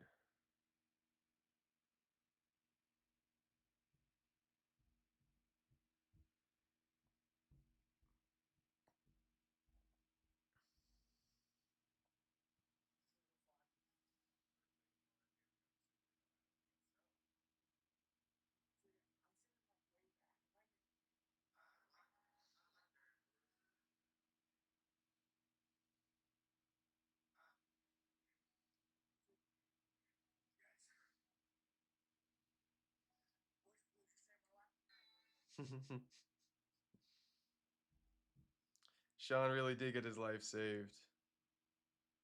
He straight ran. That's so funny. He got scared.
Bro, Reels almost got me, those fuckers. Where's that video of Strickland?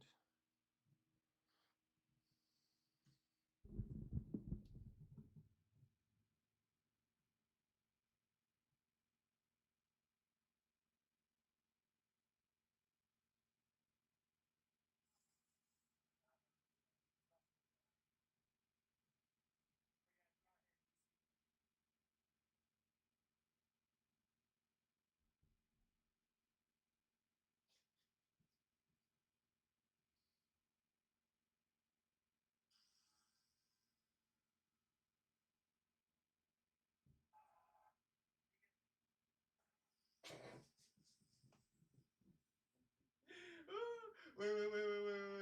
Oh, hold on. Hold the fuck on. Hold the fuck on. 1 sec. I got the craziest thing to show you. Just hold the fuck on. I got the craziest thing to show you. Shit, we might have the fucking pass, boys. We might have the fucking pass. I might be having the fucking pass. Should we call up the #1 brother in the UFC, Joaquin, and ask him if I got the pass? That would be so funny if I called him right now. I'm like, homie, I got the pass.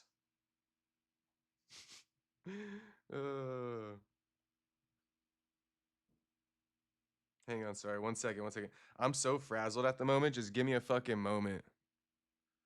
I'm trying to do something. Oh yeah.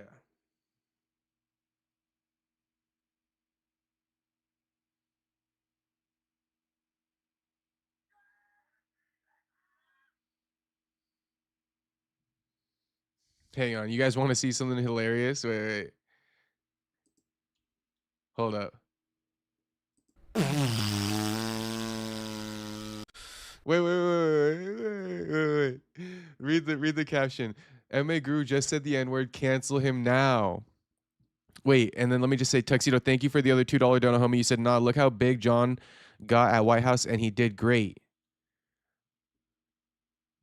I got you, Tux. I got you. Thank you for the $2 donut, Tux. I've been live for so long. Sorry if my responses aren't the best. But wait, look at this. Look at this. This will make up for it. Nigga. Nigga.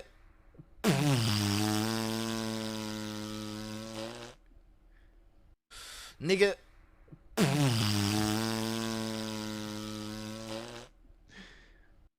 Nigga.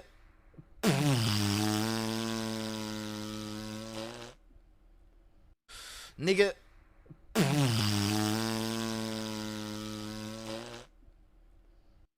Nigga.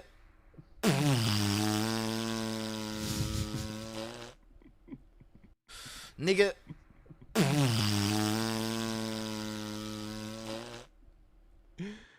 Nigga.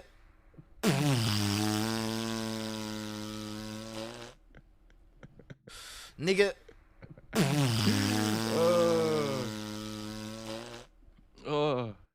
Nigga.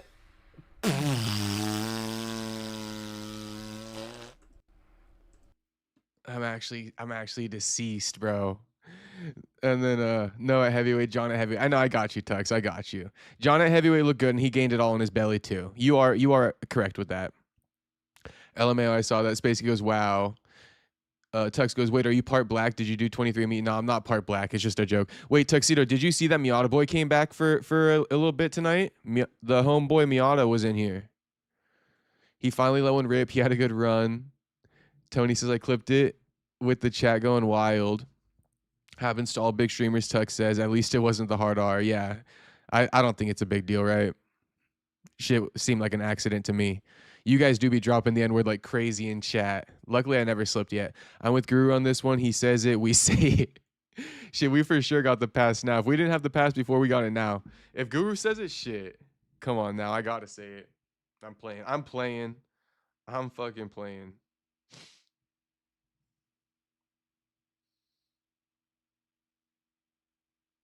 Okay, hold on though. Let me post this video.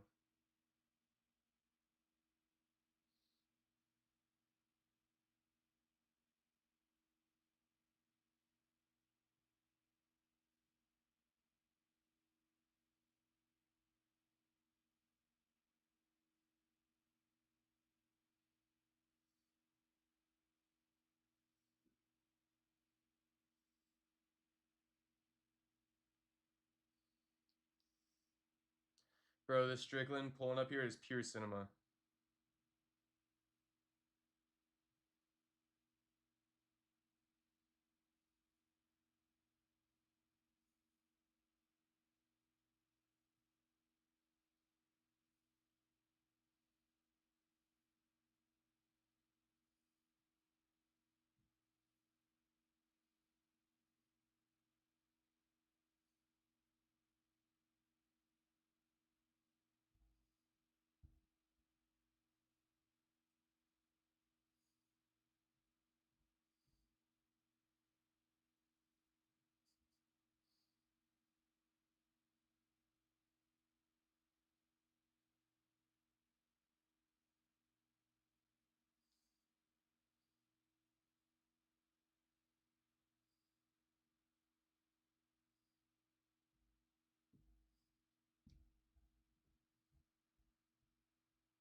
Strickland needs to leave the UFC and fight fucking what's his name?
Can't believe Trump actually banned fucking Strick.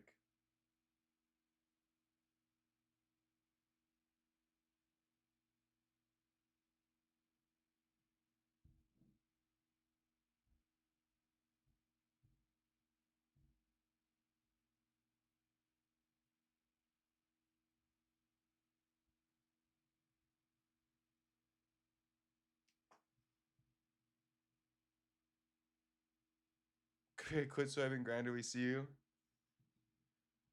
I know. I'm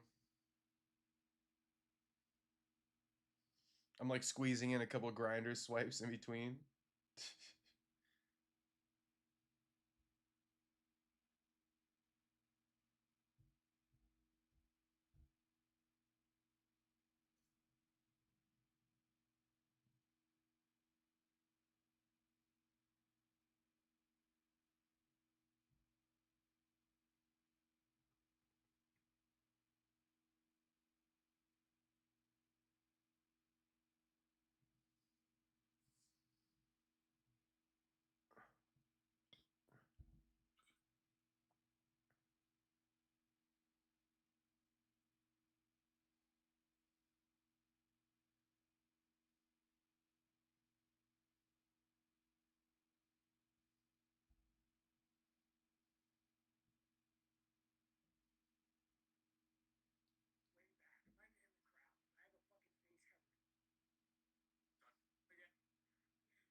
Bro, this post's gonna take a minute to make. You guys just gotta be patient with me.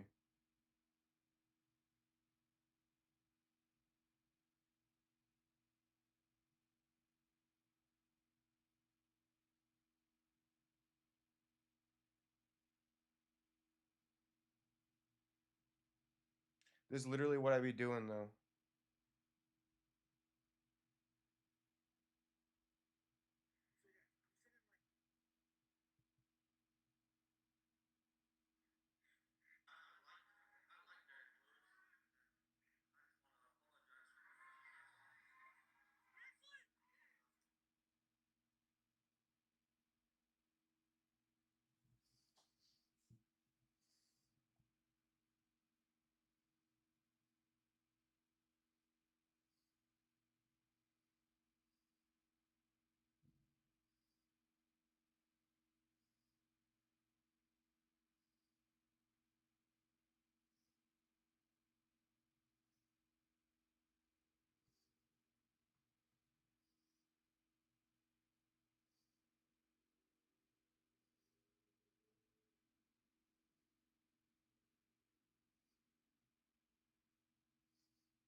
Okay.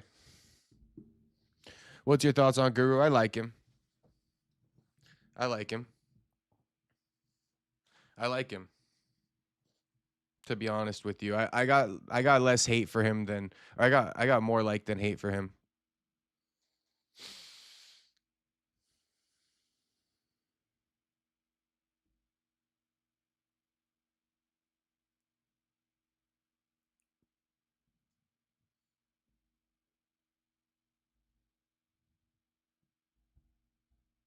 He claims he banged some chick out there. He probably thinking, yeah, I got the pass.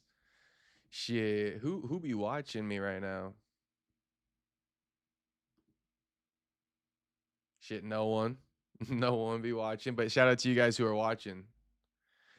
All right, boys. I'm a dip out though. I'm a dip out. I probably should have just dipped already, but sorry for just making you sit there. Yeah, boys. I'll see you guys all tomorrow. RAF 10.